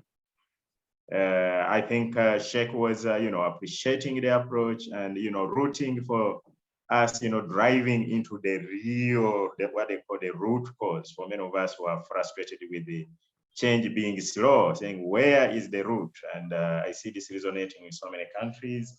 I think he has raised a very, very cautious approach and, kind of pointing out the areas that we need to be cautious of, the religious, the cultural leaders, the institutions, the extended families, etc. And also, asking us to go beyond what we do into action. When he comes back, we'll give him maybe 1 or 2 minutes to wind up. Maybe as Sheikh, organizes himself, let us get on board Rita Achiro from WARNET, civil society angle, women's organizations, the women's movement, the women's voice. What is it that we can say about this? And Rita, you have the floor for about 7 minutes. Thank you, Rita. Thank you very much, Dr. Madanda, and thank you all the colleagues. Greetings from WARNET. I'm glad to be part of this discussion. As WARNET, probably as you might have heard or seen, we have attempted to work around the issue of unpaid care and domestic work. We actually did a research together with EPRC and with support of Oxfam in 2014. And I saw a picture from one of the districts where we were in Kitgum and Lamore. First of all, I would like to thank the School of Women and Gender Studies, EPRC, for taking this forward, but also trying to build on further evidence so that we're able to program around freeing women's hands on unpaid care and domestic work. The concept, as the Mufti said, the concept of unpaid care and domestic work is quite new to many. And at times when you're talking about it, people think you're actually attacking people's culture and people's tradition, and probably you are against men. Now, the issue of unpaid care and domestic work is something that at WARNET, what we call the invisible barrier. The invisible barrier to women and girls in this case, because many people think unpaid care and domestic work is a given, and it's not even considered to be work. It's not even seen as any obstacle to women's and girls' socioeconomic and political contribution to society. So you'll find that even the findings that Professor Bantevia and the colleagues brought to the fore is actually something that it's there, people see it, but it's so normal to them. When you talk about it and they wonder why you're even raising these issues, it doesn't seem to be a problem. And that is the biggest challenge, when people cannot realize that there is a problem and it's taken to be a norm, and yet it is a huge obstacle to the empowerment of women and girls. When we started this work in 2014, we did research in Kitgum, Kabong, and Kampala. most of the people we interviewed, both men and women, actually thought it was something that was so normal for women to be working more hours, regardless of whether they are paid or not. Just like the professor said, both of you leave in the morning going to work, but the woman, before she leaves home, she has a lot of planning to do, a lot of organizing to do, and yet you're all going to do paid work. So regardless of whether we see this as a burden or not, there is need for us to ensure that, one, at policy level, is unpaid care and domestic work recognized? Do we actually know that it is a contributor to the socio-economic and political development of society and the nation? Is it recognized? So as we move this forward, I think in the study, issues of policy recommendation have to be very, very clearly articulated. I know we've been working with the Minister of Gender on a number of these issues, but if we do not deliberately and intentionally put policies that recognize, we will be going in circles. For example, the government will tell you, now we have roads, so many kilometers, we have water that is being brought nearer to the communities, we have the hospitals that are being improved. These are in generic terms. It is not tagged to the recognition of the burden of unpaid care work to women. So putting it in policy is very instrumental. The other issue that probably we also need to be looking at is the awareness creation and education of our communities. Social norms, as we all know on this call, are things that we can't change all of a sudden, because they have existed with us in our communities for a long time.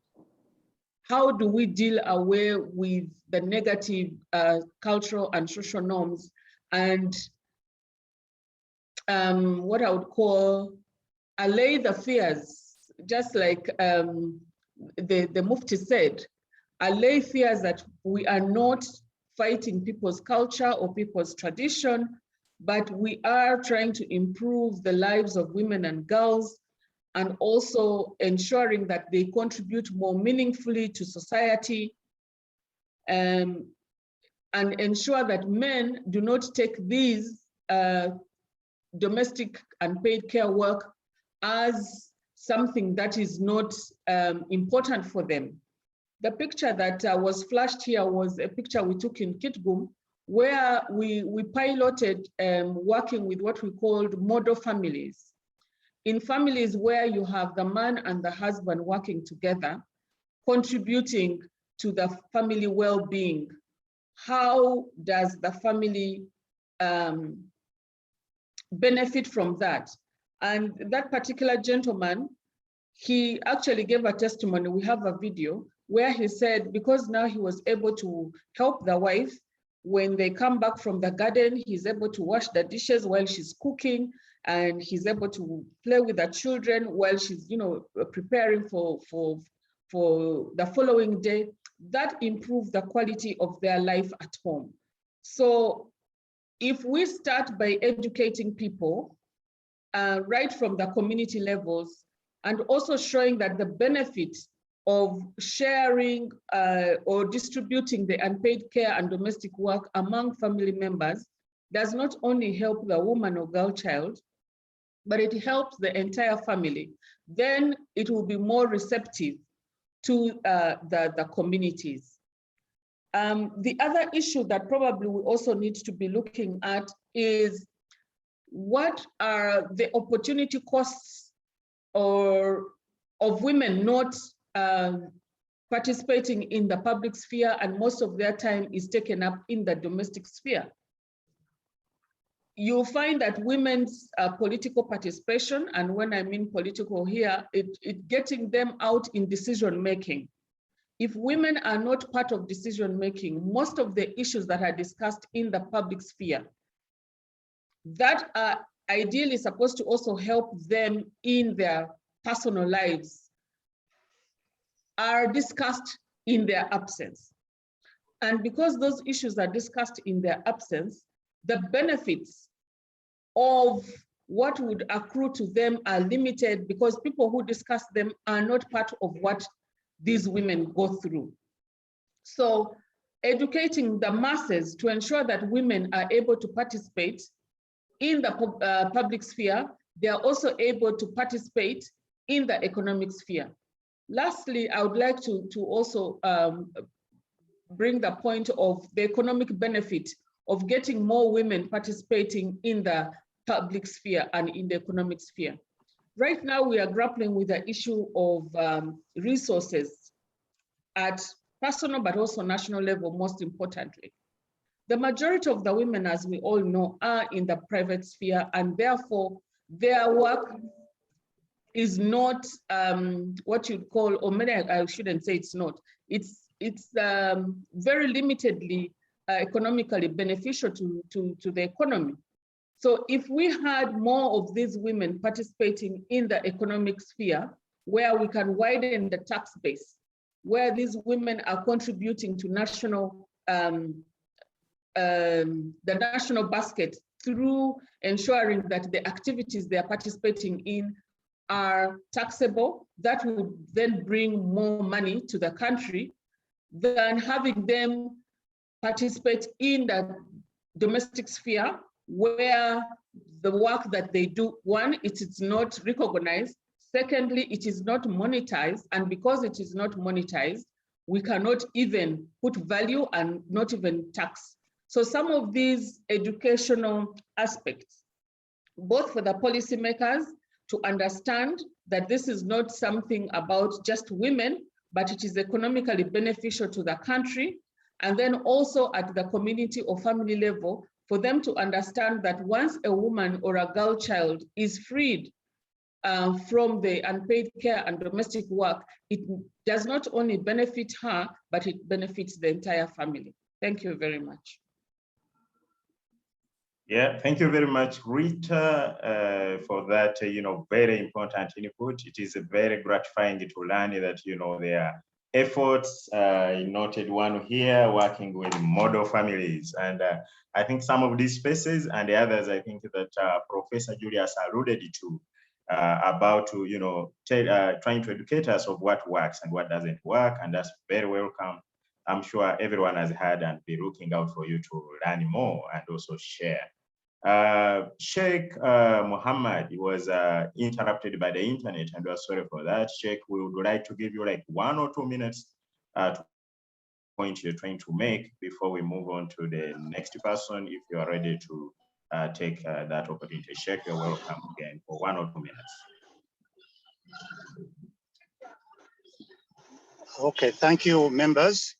As I was saying, that indeed, contemporary challenges that we are living in today looks to be,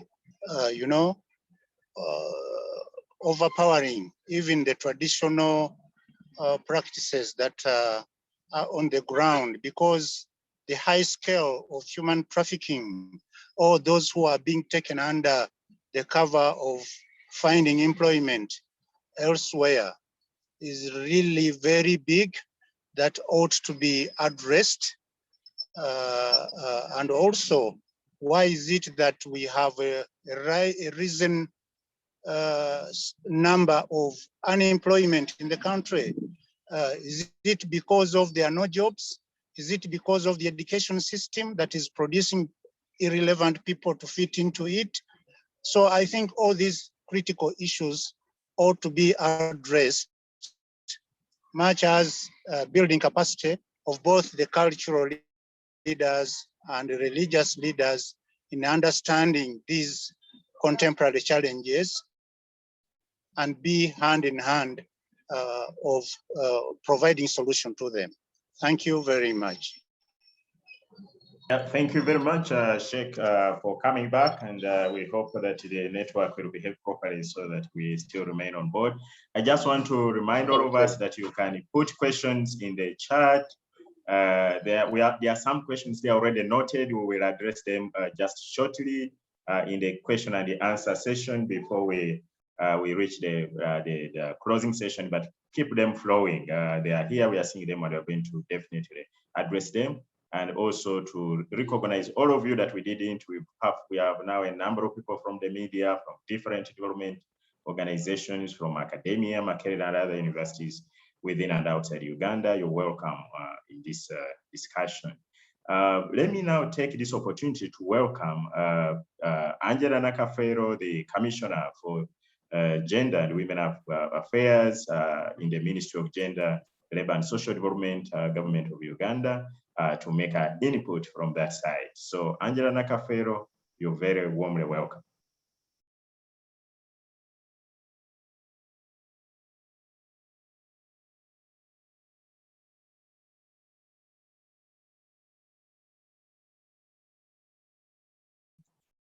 Angela, kindly unmute, I think, and then you make your contribution. Everybody is eager to hear the policy and all these kind of things. So Angela, you're welcome. Thank you very much, Dr. Madanda, my colleague and friend, for ably moderating the session. I also add my voice, ladies and gentlemen, to thank the organizers of this discussion.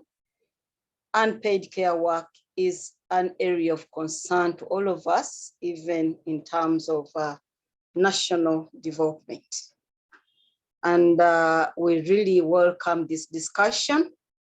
And we are hoping that it's also going to build on ongoing interventions within and outside government.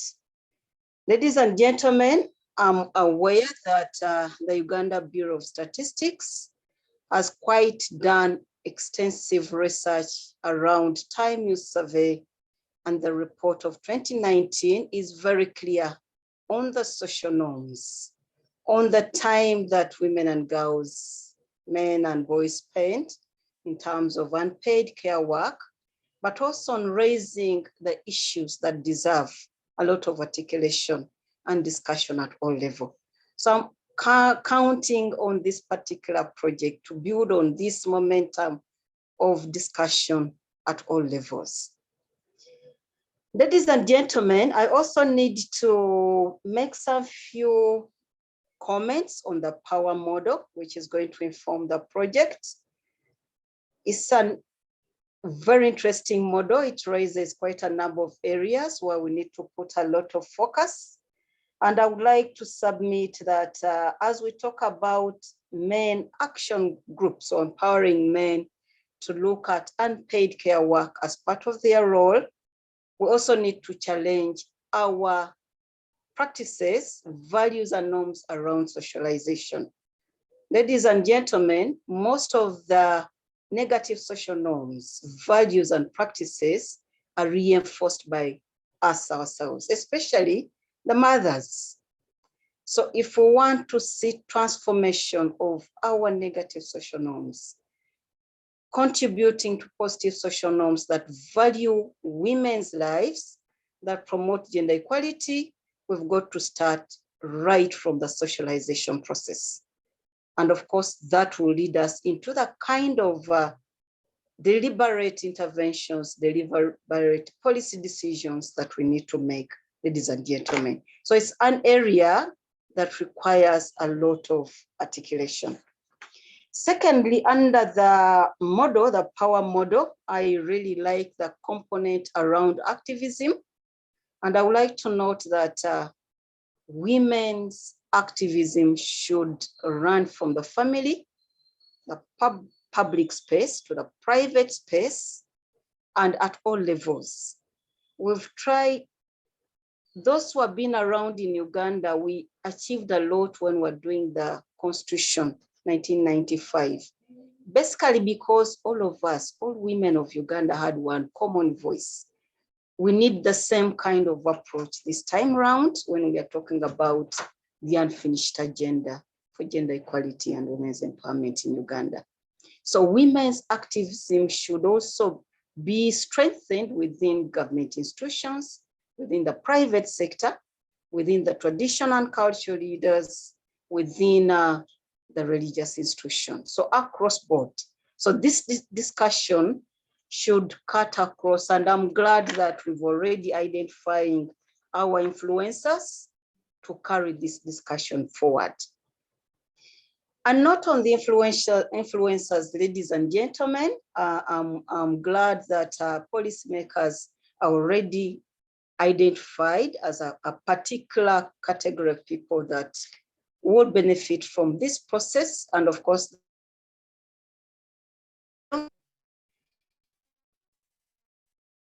but I also wanted to agree with Rita that we need to be very, very careful as we package our messages to the policymakers. Because the language what are the implications to national development? What does that mean for the lives of women in terms of the service delivery, so that we are very clear on the kind of policy decisions that government of Uganda should make, but also guided deliberately on the kind of interventions that would help us to move from one level of reducing unpaid care work and its burden on women and girls, and also redistributing this unpaid care work. So that brings me to the discussion around the 4 Rs, that redistribution, reduction, recognition, and representation. I would want to differ slightly from previous panelists that we've not done much around reducing the burden of unpaid care work. Ladies and gentlemen, one intervention, and I would want to give one example. Let's talk about universal primary education, for instance. Previously, the burden of care of all children was put on women and young girls. But when we saw universal primary education being implemented, we're able to see more children into the school system. And of course, then the care shifts from the mother to the education system. Similarly, when we have water closer to our homes, ladies and gentlemen, we are reducing the time spent in terms of collecting water. We are also reducing the sicknesses that can come along with dirty water or unsafe water, and that indirectly translates in reducing the burden of unpaid care work on women and girls. So I would like to urge this project and the research, let's look at unpaid care work from a broader perspective. Each service, each facility that government is putting in place in one way or another is contributing to the reduction of unpaid care work. In terms of the time, in terms of the implications, in terms of the benefits to the lives of women and girls. I know government, we need to do better, but we also need to recognize the ripple effects of some of these services that are being put in place. And of course, that said, I also need to note that at all levels, if we define clearly the critical interventions alongside the 4 Rs, we'll be able to know what kind of interventions, what kind of investments, appropriate investments should be prioritized in terms of reducing unpaid care work. Otherwise, if we look at it from the family context alone, we are missing a lot, and we're narrowing our discussion of unpaid care work. And of course, that will also indirectly impact on the messages that we are putting across to the policymakers and implementers. So ladies and gentlemen, let's widen the scope of our discussion. Let's widen the scope of the services required. Let's widen the scope around the kind of interventions and investments that government of Uganda must make in terms of reducing unpaid care work. That said, ladies and gentlemen, the discussion on implications of unpaid care work is very, very important. Not only in terms of the lives of women and girls at the family level or at the community level, but also in terms of national development. Because schools are being closed, ladies and gentlemen, we are seeing a shift of the burden to the families. And of course, this is coming up with serious implications to national development. So let's strengthen the discussion around the implications. And of course, if possible, we can also attach the values. What are we losing as a country when we continue with the current status quo?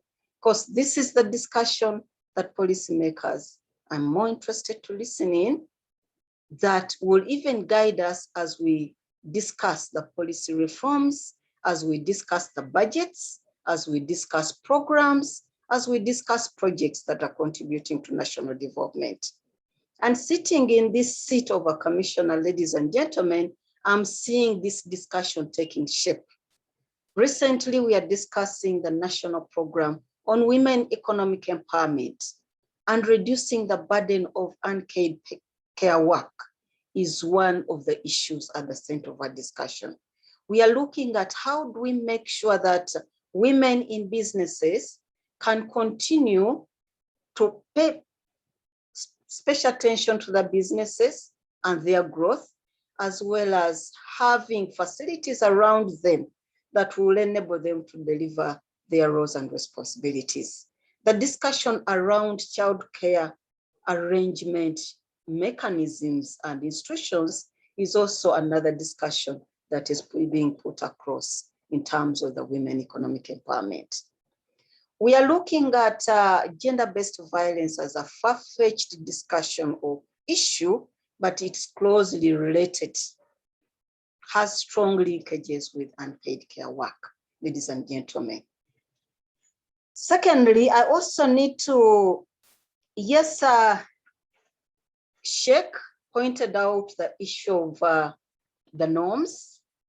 Norms are not going to change within one day. It's going to be a very long process. But what I need to bring in our discussion is the fact that as we push for some of these positive changes, we are at the same time witnessing male resistance.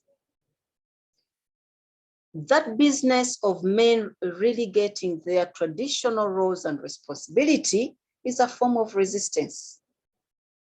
We've witnessed men becoming more violent when women are economically empowered, or even the other way around.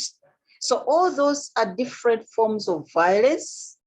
All those are different manifestations of male resistance to gender equality and women empowerment gains that we've made. So as we have all this discussion, we need also to engage all the stakeholders in terms of discussing positive masculinity that will also help us in reducing unpaid care work, that will also help us to have men as allies for gender equality and women's empowerment.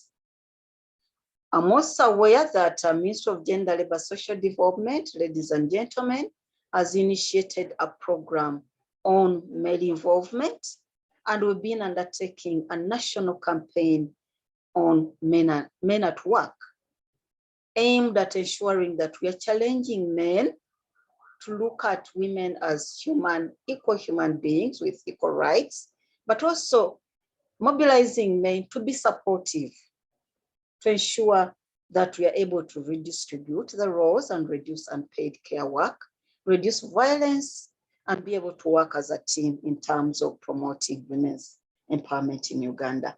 So it's a strategy, and I'm glad that the power model has that element in there. It's a strategy that we really need to bring out clearly as we do the research, as we also engage in the discussion.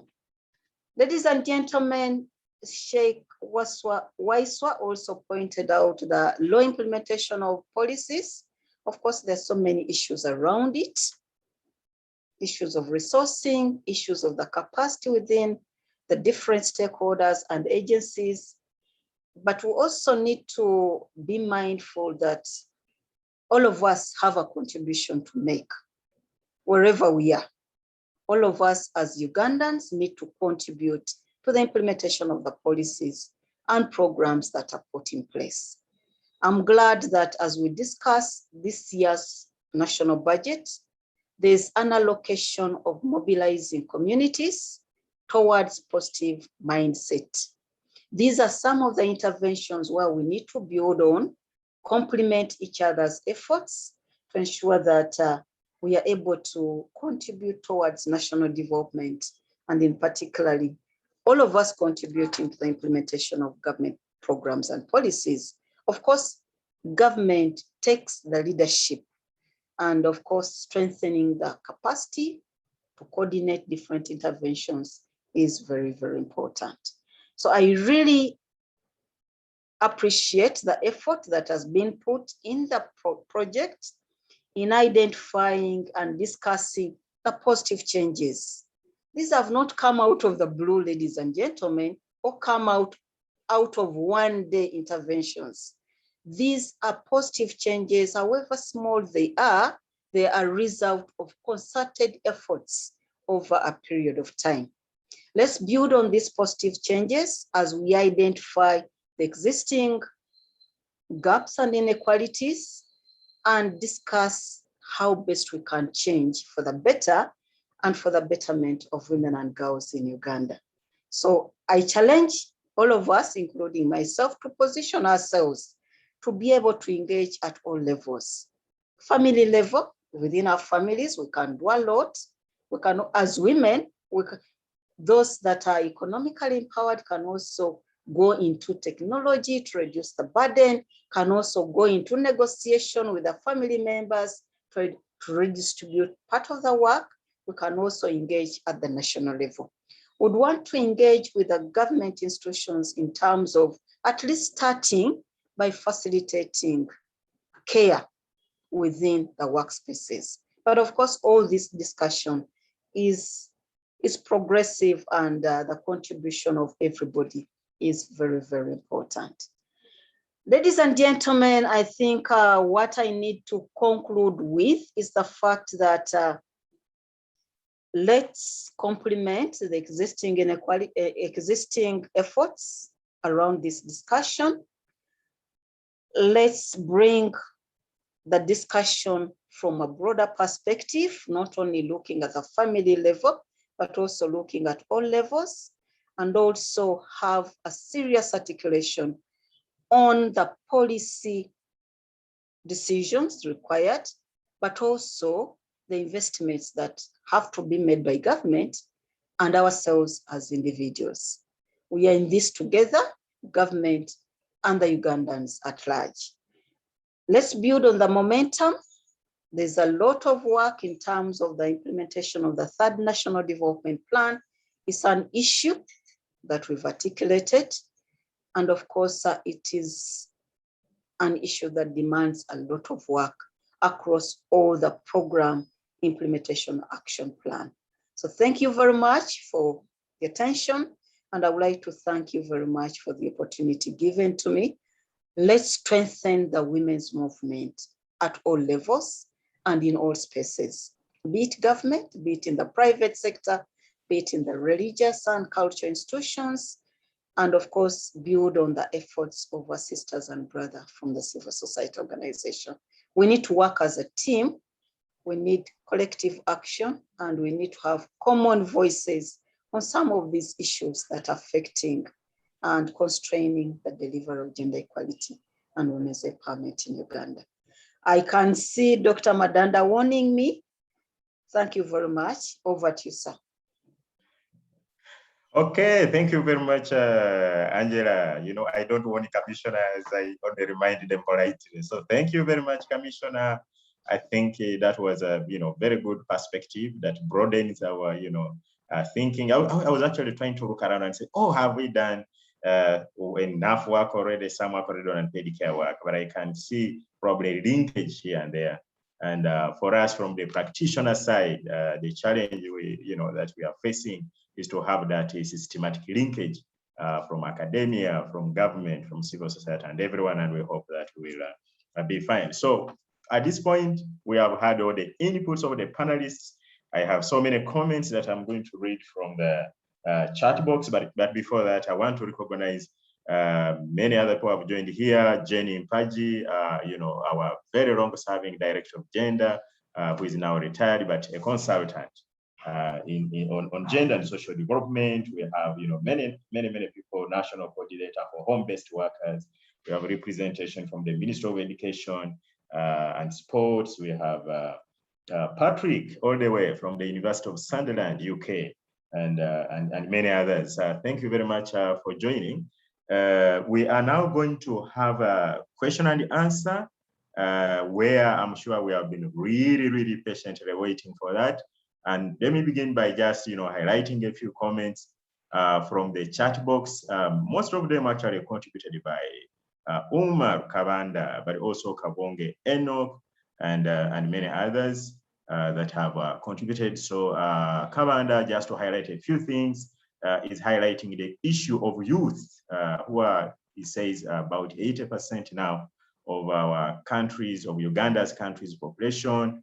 And also, is applauding the team for using proverbs and direct voice in addressing this issue, and is happy with the focus on women, which is okay, but also, says we need to bring in on board critical many, voices around these issues, which I think the Commission and others have highlighted, and which is also part of the power model that we want to test.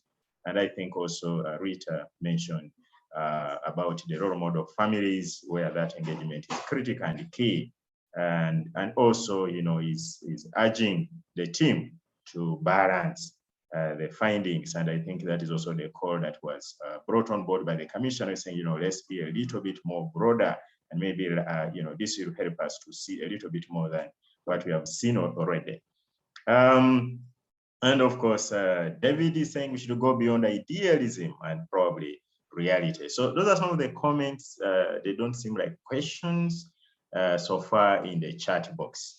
So at the moment, I want to propose a way we want to do this, but if there is something to the contrary on how best we want to do the question and the answer, we could, I'm open to those suggestions.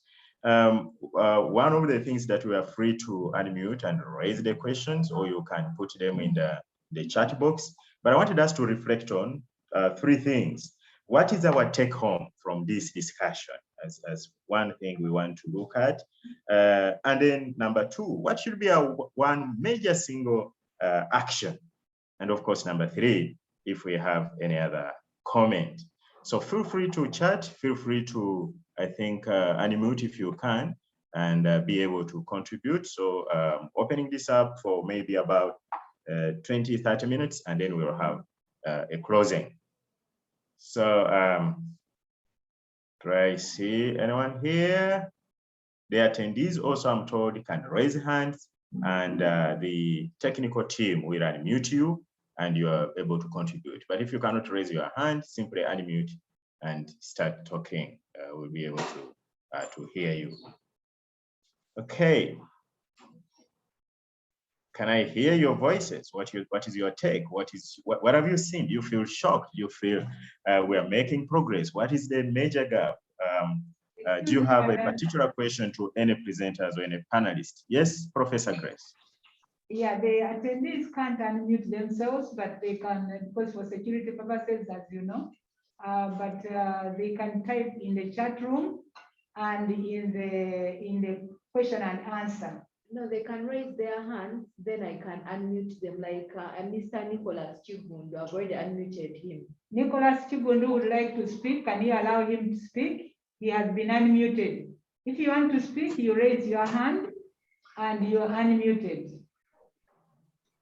Okay, and if you can't raise your hand and you're able to type, you can type and say, I would like to speak. So let us move on. Nicholas, you have the floor.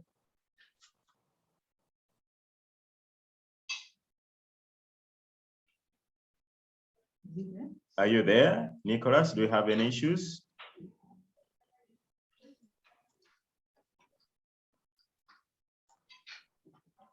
Yes, we have Nicholas Chigundu. Please move forward.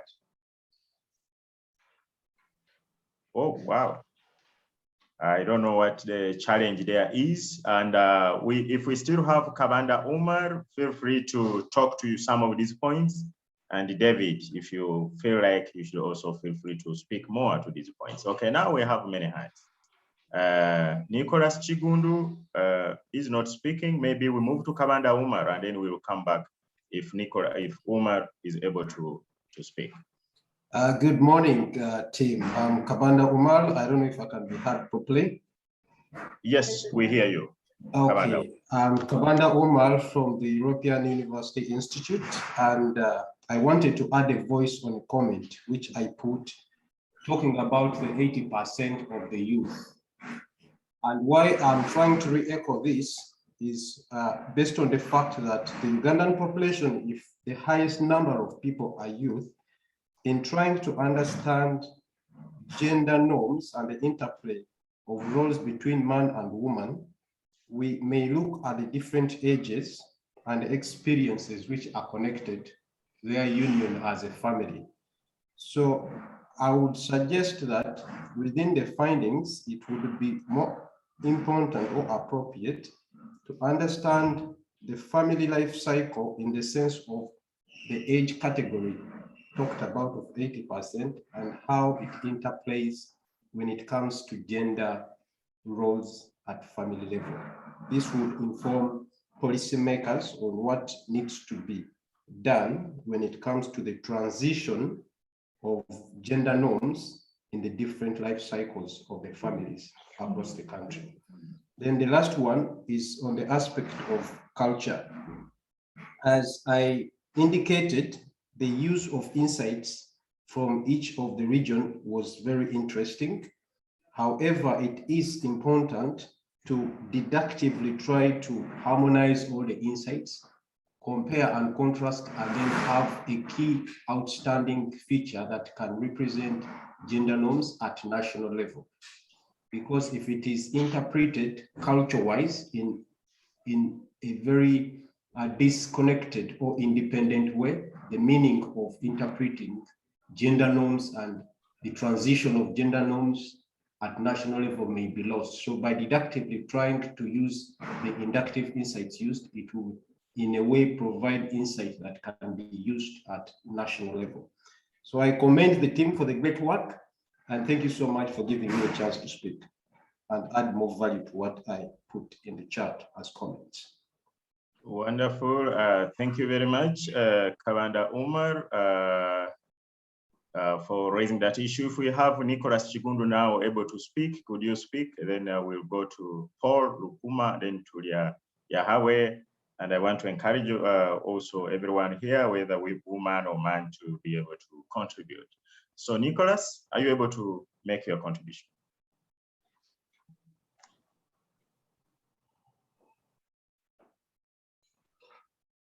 Wow, Nicholas maybe is having issues with maybe something.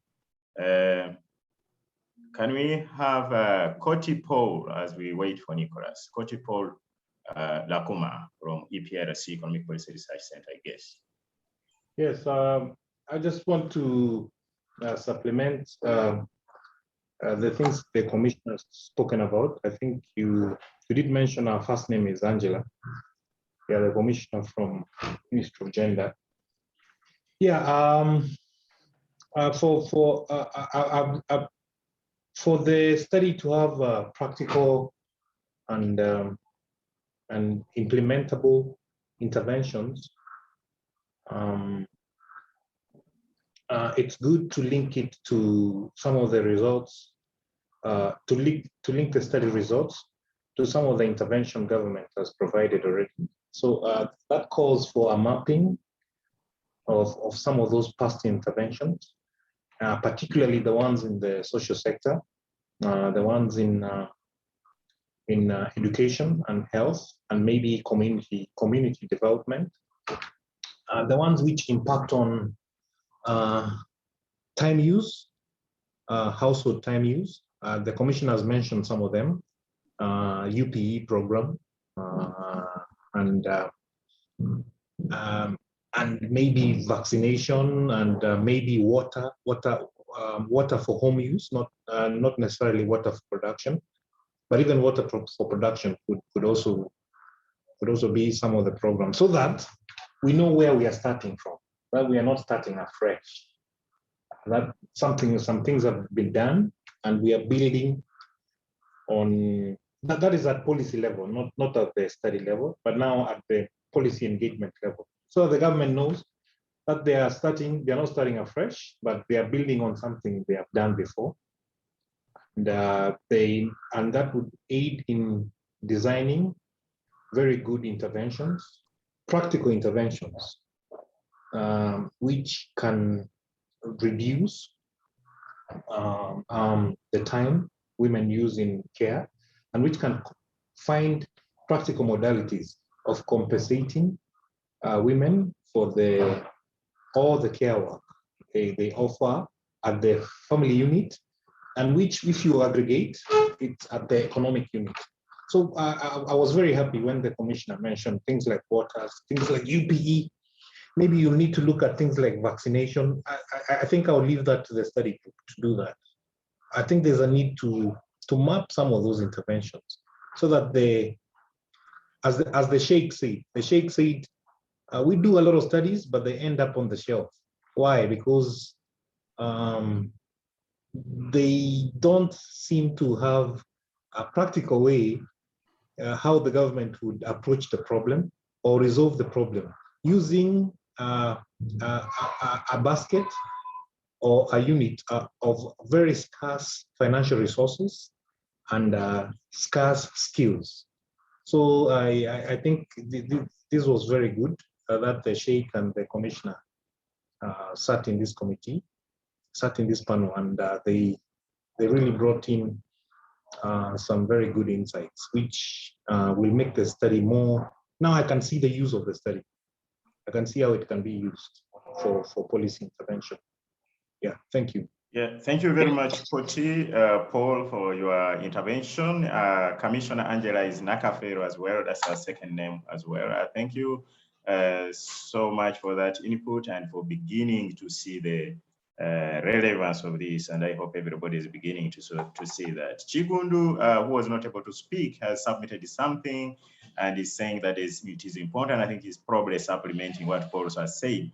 Important to look at women who have gone through UWEB program and see how that has worked, I think, in relation to what we are looking at.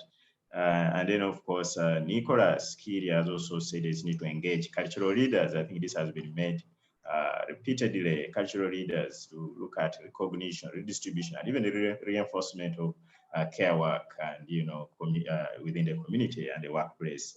And yes, Nicholas, Uganda Women Entrepreneurs Program has been noted. So is it possible now to have who else? Tulia Habwe weekly to contribute, and hopefully more others. As Wycliffe comes on, I want to recognize the presence of Annette from EPRC, East Africa Sub-Regional Support Initiative, who is also here with us, and many others here very welcome. Wycliffe, it's your time. Thank you, Mr. for this program of shifting gender norms and public perception about unpaid work in the workplace. Yeah, Tuliahabo Wycliffe, President School of Women and Gender, Makerere University. And I'm so glad to be here. And I raised my points. My point one was like we should, when we want to solve the problem affecting women, for example, the unpaid work, we should include the involvement of men in the program. So in the involvement of men in the program, we are going to be able to address the problem which are affecting our fellow women, our children, and many others. But when we leave men out, it means we have not partially contributed to the solving of our problems, because we believe that men are root cause of the problem and at the same time solution to the problem. Then my second point could be the creating or increasing the awareness among the women, because we believe that most of women are in a situation which they don't understand. This is equated to most of the women who mostly live in remote areas. You find that a woman is working from morning up to evening, but that woman is not benefiting from the work. It is only the men who are benefiting from that work. They are benefiting from their manual power.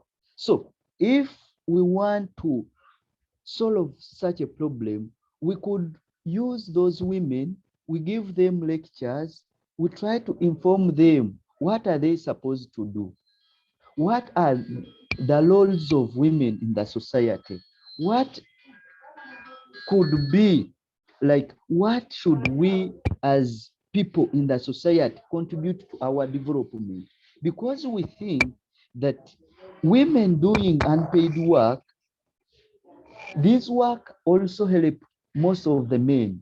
The real example I can give here is like the man is going to wake up early in the morning. He is going to find the tea when it is already prepared by his or by the house girl. But we are not valuing that if we leave this unpaid work of the women, it means it's going to affect men. But if we don't work upon that, we are going to miss a lot of something which could be very, very influential to the development of our organization and our societies. Thank you. Yeah, thank you very much, Wycliffe, the president of students there. So thank you for joining this and of expressing your points and views. I don't know whether we have more hands. I'm a little and comfortable that I've not had much of the women's voices here, but let me welcome those I know here. I can see Susan Bakesha here. Welcome. And from EPRC, we have received your greetings from Busia and the border with Kenya, and I hope you're doing very well there. Annette, maybe at the moment we may have to bring back either the panelists or the presenters to, maybe shed light on many of these things were comments. I can see Professor Grace, you may want to add in something about the methodology and the suggestion to pay attention to the youth as being, a big age group there at 80% in the population. I hope that's something that we are looking at. And of course, the others were comments about us being more practical, building on Angela, building on Sheikh, Weiss, and many others. And, the suggestions of mapping what we know. And of course, Wycliffe for suggesting around the capacity. But there's a question from Rene. And being said, how can civil society help government at especially the grassroots level on this question? And maybe Rita might want to say something around that. And I also invite any other panelists or any other of you who wants to add on something to do so. But let's begin with Grace. Maybe you want to say something, the police investigator. And the last question actually was directed at EPRC, Economic Policy Research Center. I don't know who wants to address that, but Grace, you can touch it as well, saying, can this project come down to the slums? Professor Grace, can we have you as a first go? And feel free to call on any members of your team if you so wish. Yeah, thank you so much for the wonderful panel discussion and also the guidance that with the contributions they are making to this study, but the overall area of unpaid care work. So for us, we are really excited for the input that we have got at this point in time. So we are very, very happy. And a number of comments that were raised were really giving us guidance and directions on what to do. I'll take up a few of them. One is for the youth. Yeah, the youth are very key target group in our interventions and in our research. We held a number of meetings with the young people, both men, both boys and girls, and they had also quite a lot of views, which will be reflected in detail in the study. And we are very cautious that the country, this is a young country with very many young people. So thank you for raising that flag again, and we'll continue keeping it up. In terms of, I think also I like the Broadway, which our panelist Angela and also Paul here from EPRC has raised of being broad and looking at also the current interventions and the government interventions that are going on. And we do have some literature and mapping out of the programs and the policies that we have done, but also looking at the data sets from UBOS to see if there is anything that to really map out these issues. And we are aware that NDP3 is quite progressive.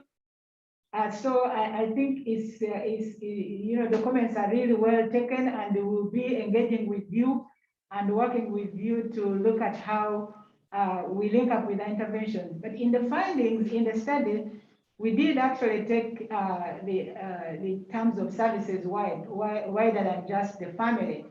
We asked about the water, about the health facilities, and about other interventions that were there. The most common mentioned interventions were issues to deal with the money, the empowerment, the empowerment fund for women who had started all those small businesses.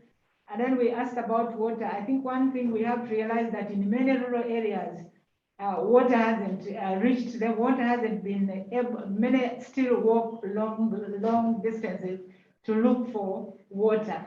And apart from those in urban areas, some of them, even the health centers, they are very long distances. For the women in urban that were close to a health center, I said, yes, we have a health center. And I remember one woman said, but even some of the medicines we have to buy. So we just have to intersect that with also what is the realities. Of course, they are there, but as a policy maybe is to continue supporting those very structures and institutions that could actually help and support women and men. So I think for me, the comments, unless my colleagues want to add there, but I think they're very, very progressive, and we are also very aware of the WARNET. That's why we chose WARNET even to be on our steering committee. They have been working a lot on unpaid care work in different areas. And that's why we are also using this model that has been applied somewhere else. And we are seeking to see if it can make a difference in terms of shift, because at the core of it is the beliefs. Interestingly, in many of the meetings which we held, like focus groups with men and women, it was clearly evident that in the meetings for men, they were so silent. And they were not talking loud even, but the women's group, they were just talking loud as if they're having a good day. And as an anthropologist, I wondered why. And the point was that they felt that the topic is not theirs. The topic wasn't theirs as such. And there was so much silence in those groups, and I was following them, quietly watching, and they just move out of those meetings quietly, not even talking. And it turned out that really they thought the subject was not theirs, that it was the women's subject. So these perceptions and norms are still deep-rooted in the communities. And the women, we used this powerful SNET tool, and we would read them, short stories and so on. And incidences which really infected them, you could see the silence, and then they would say, yeah, that's us. Oh yeah, we can't believe that man can do such a thing. And they would say, what kind of woman am I to allow my husband even to enter the kitchen? So these are still deep-rooted, and we need, as you have all rightly said, that we need to work together. And in this project, that is our really plan. And from the beginning, we are trying to engage as many people as possible, and we will continue doing so. Because shifting, even the belief that men can do this is still well on from us, but I think it is possible because we have seen changes. Although minimal, and also other studies, by the way, the one of who wanted to read it, there are these changes that it is possible, and that's what gives us hope that they will change. For me on behalf of my team, I really want to pledge and that we really want to work with all of you, and we are open. We know the area we are dealing with is huge, and at the same time, it is also personal. What else can women have to define themselves? One of the women said that you're a professor, you can call yourself a professor. No, now what do I use to call myself? Apart from people saying that my home is clean and I cook well and my children are well behaved and my husband is not seen cooking. So it's a big struggle and battle that we are going to be dealing with in terms of shifting the beliefs, and definitely the government is doing a lot, and we are it's deep in our plans that we work with the ministry.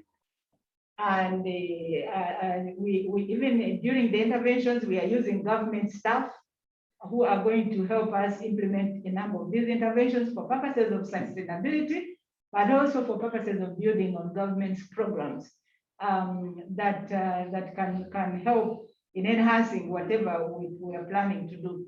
So once again, I want to thank all of you, but I also want to thank I may not speak again, to thank our supporters, our funders, who have really done, who supported our project, who sought our project EPRC team in partnership with the Bill and Melinda Gates Foundation and the William and Flora Helwet Foundation and the Canada IDRC. We are glad, and we are working very closely with the team, and we are looking forward really to what is going to come out. I can assure you we don't know what will come out, but we're just hoping what we hope will come out. And with all of you on board, I think there is something promising, as our title is, from promises to action. So we hope there'll be, and we believe there'll be action. So thank you very much, Madanda, and then I think we are so excited that you have been with us. Thank you. Thank you very much, Professor Grace, the principal investigator. I'm going to invite shortly Paul and Rita to come in a bit, and then after that we'll be closing. We hope to close in the next 15 minutes. But there is a persistent hand here from Wine Ama. Let me pick that for just 1 minute. Ama, do you want to make your input right now before we call in the other last 2 panelists or so? Ama, please move forward. I can see you're still muted. Could he or she be unmuted? What technical team? Oh, there seems to be a challenge there. She's unmuted. Now it's up to her to speak, to enable her. Okay, maybe there are technical issues the other side. When you get okay, Wine or Ama, please shout it out. So at the moment, let me invite Rita, I think first, then Paul. Rita, there was something around how civil society can help government at the grassroots, especially local government, to deal with this issue of unpaid care work. I know it's a long thing, but what's the summary of it, Rita? Thank you very much. How can civil society help? I can tell you how we've helped or supported. First of all, as Professor Banteria said, we've been at the front line of advocating for the recognition of unpaid care work, or unpacking the unpaid care and domestic work in Uganda. And one of the things we've done is to try and generate information and data. That is very important. Evidence is important in this work, and we are glad that this research is actually adding on to that data. We also do advocacy. We've been able to work with UBOS, and that's why now we have the time use survey data that is giving information. We've worked with other agencies, but at the community level or at the local government level, we've also worked with the different departments at that level. But at the national level, we're also working with the different MDAs to try and advocate for them to put in place systems and mechanisms, budgets and plans to address the issues of unpaid care work at that policy level. At the community level, as I said earlier on, we've been able to build capacity and create awareness at that level. And also through that, we are engaging with the district local governments to try and see if they can allocate more resources in areas where women and girls are spending a lot more time in trying to provide for unpaid care work. So capacity building is very crucial, as we all agreed that this is a concept that we're all trying to grapple with, to understand. So that is one thing that we are doing. And I'm not sure whether work has been done by any other agency apart from civil society in terms of capacity building, even for government institutions at that level. So that's the role we are playing. Awareness creation, I talked about the model families earlier on. We are creating awareness at the community level, as we all know the social norms. This is, while unpaid care work is a new concept to many, but civil society has played a very instrumental and crucial role in terms of capacity building, in doing with the negative social norms, trying to change the mindset of the communities on women and girl children, but largely on gender and women's empowerment. So those are some of the roles we are playing. And also bringing men on board, as the commissioner said earlier on, working with men and boys to see this as not only a women's issue, but also a life skill for them. Many times when we talk about gender, people think it's only women, but some of these issues, the unpaid care work that women are doing and girls are doing, are depriving men and boys from life skills, basic life skills that at times when they find themselves in situations where they have to cater for themselves, they can't, because society told them that is a women or girls role. So trying to change that mindset is a contribution we are making. Lastly, of course, we work very closely with the district local governments, but also at the national level, we've been partnering with the Ministry of Gender. Just last week, we had a meeting for MDAs. Particularly, we wanted to meet the creme de la creme, the permanent secretaries, the people who make decisions in those ministries in terms of how plans are made and budgets, resource allocation in the area to unpaid care work. So yeah, we are doing work around those areas. Thank you. Yeah, thank you very much, Rita, for that very, very important input. And finally, but not so least, Paul Bukuluchi, I have about 1 minute for you to make your submission, and then we see how to wind up before midday. Paul. Thank you very much, Dr. Madanda. And I really want to thank all the participants and our panelists in a very special way. You don't know how much value you have added to this work that we have been grappling with. What the kind of feedback we are getting is exactly what we need at this stage. Remember, this is a formative stage where we are doing the norming and forming around unpaid care work and social and gender norms. So your inputs have been spot on, right from the very basic individual, family and community level up to the societal level, which is bringing in issues of policy and programming. So we are very, very much grateful that you have brought out these opportunity structures within the policies and the plans that we can tap into, but also being very intentional around the issues of unpaid care work, because the policies can cast broadly, but we need to tailor whatever is in those policies to addressing issues of unpaid care work.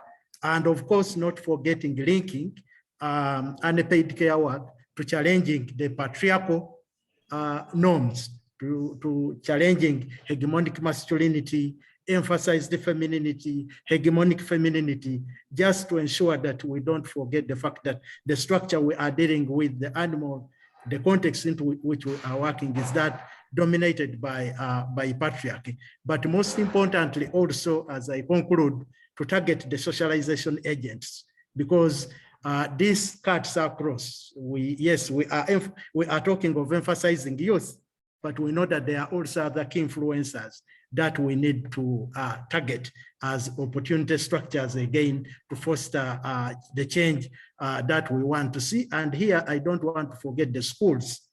The schools are a very important change agent, socialization agent that we need to bring on board. And so Minister of Education and Sports here, we might want to target them very deliberately. I want to thank you very much and to promise that we will take all these ideas on board as we refine the study. Thanks a lot. Over. Excellent, excellent, excellent. Thank you very much, Professor Paul Bukuruchi. Thank you very much, all the presenters, the panelists, the participants, those who have raised many, many comments. I wish we had all the time, but it will never be enough. Actually, if it was enough, then our topic would have not been interesting. And very happy that we still have all of you here intact, on this virtual space, which we can't take for granted, given that, we've really gone beyond 2 hours and you're still here. So we will now move to the closing session, probably postponement session or adjournment rather than closing, where I'll take the opportunity to invite Dr. Madina Golova, very senior researcher in the Economic Policy Research Center, to give closing remarks. Doctor, you're very, very welcome. Warmly. Thank you, Ramadan, and thank you to the entire fraternity online, and to our speakers, and on behalf of the team and the consortium. We do thank you for all attending, but some of the key takeaways that I've observed throughout this discussion and to emphasize is that one of the things about the uniqueness of this project, and I know Grace did mention it, Professor Grace did mention it, is for sure, there has been lots of research around unpaid care. I know when Oxfam did it, there's one which we're involved in with ONET, Rita is aware of that. Some bit of research and evidence around there on unpaid care. But one issue around this is the uniqueness of this is in terms of the scientific way of setup. We're trying to tackle unpaid care in a scientific way to see if we can be able to try to address the sticky bad norms and leveraging on the good norms that exist out within our societies, our families, and our communities. So we do hope that in that way that even can address one of the comments that someone said, why is Kampala here? And in the last study we had, there was some bit of work on Kampala as an urbanization place. But in this case, based on the way we're tackling this in this uniqueness of an experiment, that way we can be able to advise Commissioner very well and the leadership, both the religious angle and the non-religious angle and the civil society on which way to tackle unpaid care work in the best way possible. So that's one of the things about the uniqueness of this work. So one of the things that I took as a takeaway in this discussion is the role of policy and government in leadership in terms of how to tackle this ahead. And Commissioner did mention some of this, and the Deputy Mufti. And then the other bit is, which continues being emphasized and being coming out, the role of men as part of change, not to be left behind and we think they'll catch up. So one of the things they keep saying, we keep empowering women, and we do not train our men or bring them on board to deal with these empowered women. And the third issue takeaway was, based on the findings that my colleagues did find out, is the lack of engagement in the main groups that they had out there. When they consider unpaid care work something they don't need to be actually be discussing. It's a shocker. Why are we in this group anyway when this is a women's domain? So we hope during this experiment and when the formative group goes back after their engagement and after the model is working probably, that for sure, when the main discussions now come up in terms of the groups, the men will be more involved in terms of seeing where they belong in this equation. And lastly, in terms of how do we leverage on everyone else, including the media, as we take this ahead, but also leveraging on the existing formal structures of government to make sure this project is sustainable upstream. And lastly, on the other bit of how do we involve the youth, I think one of the designs of the project is to ensure that some of the couples we choose, some of the women or the young youthful women we choose to be part of the experiment or the model, the scientific approach are the youth. So I think in one of the aspects we have to look out for is the life cycle component, because the youth are the future. And you know, norms are sticky. They start from somewhere and they get ingrained as we grow older. So it's, I think, easier to change from the formative than at the later end of the life cycle. So I think those are some of the big takeaways I take from here for the other phases we're going to do.